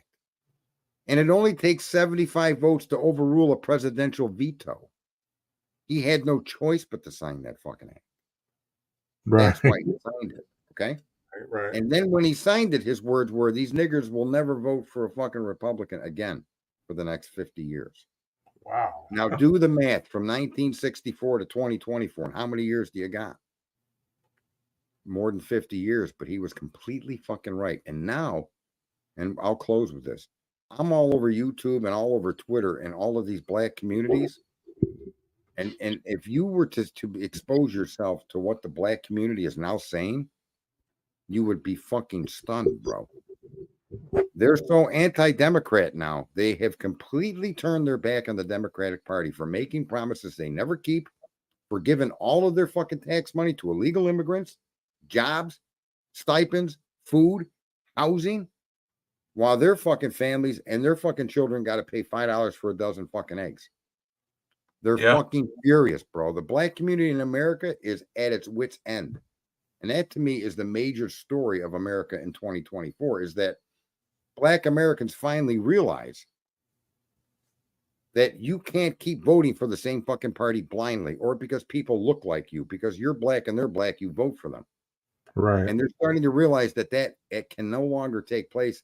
And if the people they're going to elect aren't going to work on fixing their community issues, their social issues that matter to them and their families, then they're not going to fucking vote for them. And there's so many of the black folks. I'm telling you, I bet you Trump gets between 20 and 40% of the black vote this election cycle. And that's what wins him the election. And that's what destroys finally destroys that fucking hateful party that only wants to tell you that you and I are different because we're different colors. That because I'm white, I got an advantage you don't. Because I don't even have ancestors that own slaves. But you know, all of this different diversity and reasons to dislike each other because of our color is fucking bullshit, bro. You know it, and I know it, right? And I now, agree. finally, black America is finally to the point where they see it themselves clear as a bell. And there's channels with a couple of million subscribers on YouTube that are black streamers. And I don't know if you've seen all the black rappers and entertainers lately come out all supporting Trump and telling you don't vote for fucking Kamala. They ruined our economy. They started 2 wars. They're letting in all these illegals. They're giving these people $3,000 a month. And they're not blind to it anymore. They're seeing what's really happening around them, and they're changing their fucking stripes, which is to me it should be marked as a new moment of freedom for the black community. It should be. Politicians that they promise you the world and they give you nothing. And then they let 20 million people come in, and they're offering free housing and free loans in California for housing if you're an illegal. What about an American? Did you see that story in Colorado where the Venezuela gangs were taking over that apartment complex? I saw part of it. I didn't see it through. Huh? What's happened with that? Where's that at now? It's in Colorado. They evicted all the black tenants, and the Venezuela took over that housing. And I was thinking there had to be a reason why they're taking over housing, lower income housing and stuff. That way they'll have a residence so they can vote. Yes. Because without a residence, you can't vote. Do you know how many schools in New York have been put on Zoom so that they could turn that into housing for illegal immigrants? I said to Republicans for a long time, they should have done this 20 years ago. Because every time an illegal immigrant shows up, put them on a bus and bring them to a sanctuary city, which are all Democrats. And keep doing that. And eventually, the people in those sanctuary cities are going to be like, whoa, wait a minute. We can't. New York is bankrupt beyond bankrupt right now. They're putting people in $600 a night hotels because they got nowhere else to put them. Yeah. And that's because Texas and Florida are busing all the migrants that are coming in illegally. They're busing them into the fucking Democratic northern cities. Yeah. You want them here? You take care of them fucking people. And I don't want those people to come to harm. But I think if we took care of each other the way we're supposed to, 20 million new immigrants would be a welcome fucking thing. But we don't take care of our roads, our health care. We don't take care of our fucking businesses. We don't give advantages to people that could really benefit from it. We chased all of our industry out of the inner cities, leaving the fucking poor people with Taco Bell to get a job. And then we wonder why they want $20 an hour. Well, goddamn, they can't work for Ford now, can they? Ford left. Right? And this is truly the way America has worked its way out. So all of these Democratic people running all these Democratic cities, except for the tech companies, you show me a city where there's an opportunity for a kid beyond fucking Taco Bell. And you can't. Where's the manufacturing jobs? They all moved to different states. They all moved out of the cities because of regulations, because of rules, because of OSHA, because of taxes. They all Yep. left. And what do you leave the minorities and the poor with? Taco fucking Bell. And thank God they're finally all waking up. And they're starting to realize that their problems are simply because the people that they've been voting for, that have been telling them what they want to hear, literally are the people that are destroying them. It's a tragedy, man. I think it's so fucked up that a young kid, when my parents were young, they could knock up a woman and get a job at a factory and get health care and vacation and be able to create a family and buy and get a house, right? You can't do that these days. You can't. And that's exactly why the inner cities and the poor areas of our country are so angry. They may not even be able to vocalize it like I'm explaining, but when I'm explaining are the conditions that they live in, which are just fucked. I mean, come on, you can't own a car, you can't afford a car, you're going to work at Taco Bell, you're going to work at Walmart. What opportunity is there? So I think that needs to change. These cities, these states, they all need to start welcoming all these industries back into the country and putting them in areas where people have opportunity where none exists. And that would go a long way to curing all of our ills. And at that point, then I don't object to people coming into the country by the millions, because as long as you and your kids and your neighbors and people like me and my kids and my neighbor, we have the opportunity to go get a job, then keep creating more jobs, keep creating more industry, and welcome more people in. Who gives a fuck where they came from? They could be from Guatemala, they could be from fucking Somalia. I really don't care. But you got to make sure the people here, just like all the powerful nations ever in history, how did they get infiltrated? From within. They were conquered from within. And our government has become rulers rather than fucking servants of the people. And that needs to be, I'm really hoping that based on the things I'm seeing Trump do and say, I think he learned his lesson. The first time he got in office, he did a lot of good things. But the one thing he did that he's not doing today is he mingled with the Republicans. He went along to get along, you see? And if you look at his campaign today, none of those people are on it. None of those people are even anywhere near it. He understands that the only fucking friends he has are probably people that have nothing to do with that fucking government. His son, his daughter, his nephew, his niece. Those are running his campaign. Before it used to be Lindsey Graham, Ted Cruz. You don't see them people on his campaign anymore. I really think that this guy had learned a lesson the first 4 years. And then when he dodged that bullet. I think now at least he can start setting things up that we then can get excited about and keep demanding from people that come after him. Because I don't want I don't want some stranger coming in here. I want to know the guy 3 miles away from me in the repressed area can look forward to new businesses being brought in that area, new housing being built for him, for Americans. And once we can achieve that, then I welcome the whole world to come here for all I give a fuck. Right. Right. I think we may be in a turning point, and watching and I'm telling you, I can't even believe, because I watched the black vote the first time Trump was elected. And it's 1,000 times more obvious now that they're down with him. And they're down with him because of the argument for jobs, the argument to kick the immigrants out that came in illegally, to deport them, to stop giving them all their money. And they're tuned into that. They're like, hell yeah, we got to vote for this guy. So anyway, to me, that's going to be something. I don't know if it'll be unspoken, but I think once the vote comes out and they see Trump got 24% of, they're going to call them African Americans, which I think is a fucking insult. They're not African. And fucking people have been here for 400 or 500 years. And if that don't make you an American, how the fuck long you got to be here to be American? Right. Right? What the fuck? You're American. I'm American, right? Right. Why are they African American? That's an insult. Fuck you. They're not African. Right. Right. Yeah. Right. This whole culture, I think, I think we're going to go through hopefully a cultural transformation where more of us just realize we're Americans, man. Be happy. Help each other. Quit fucking, because you're fucking different color than me. I got to be afraid of you, or you got to be afraid of me. That's just crazy.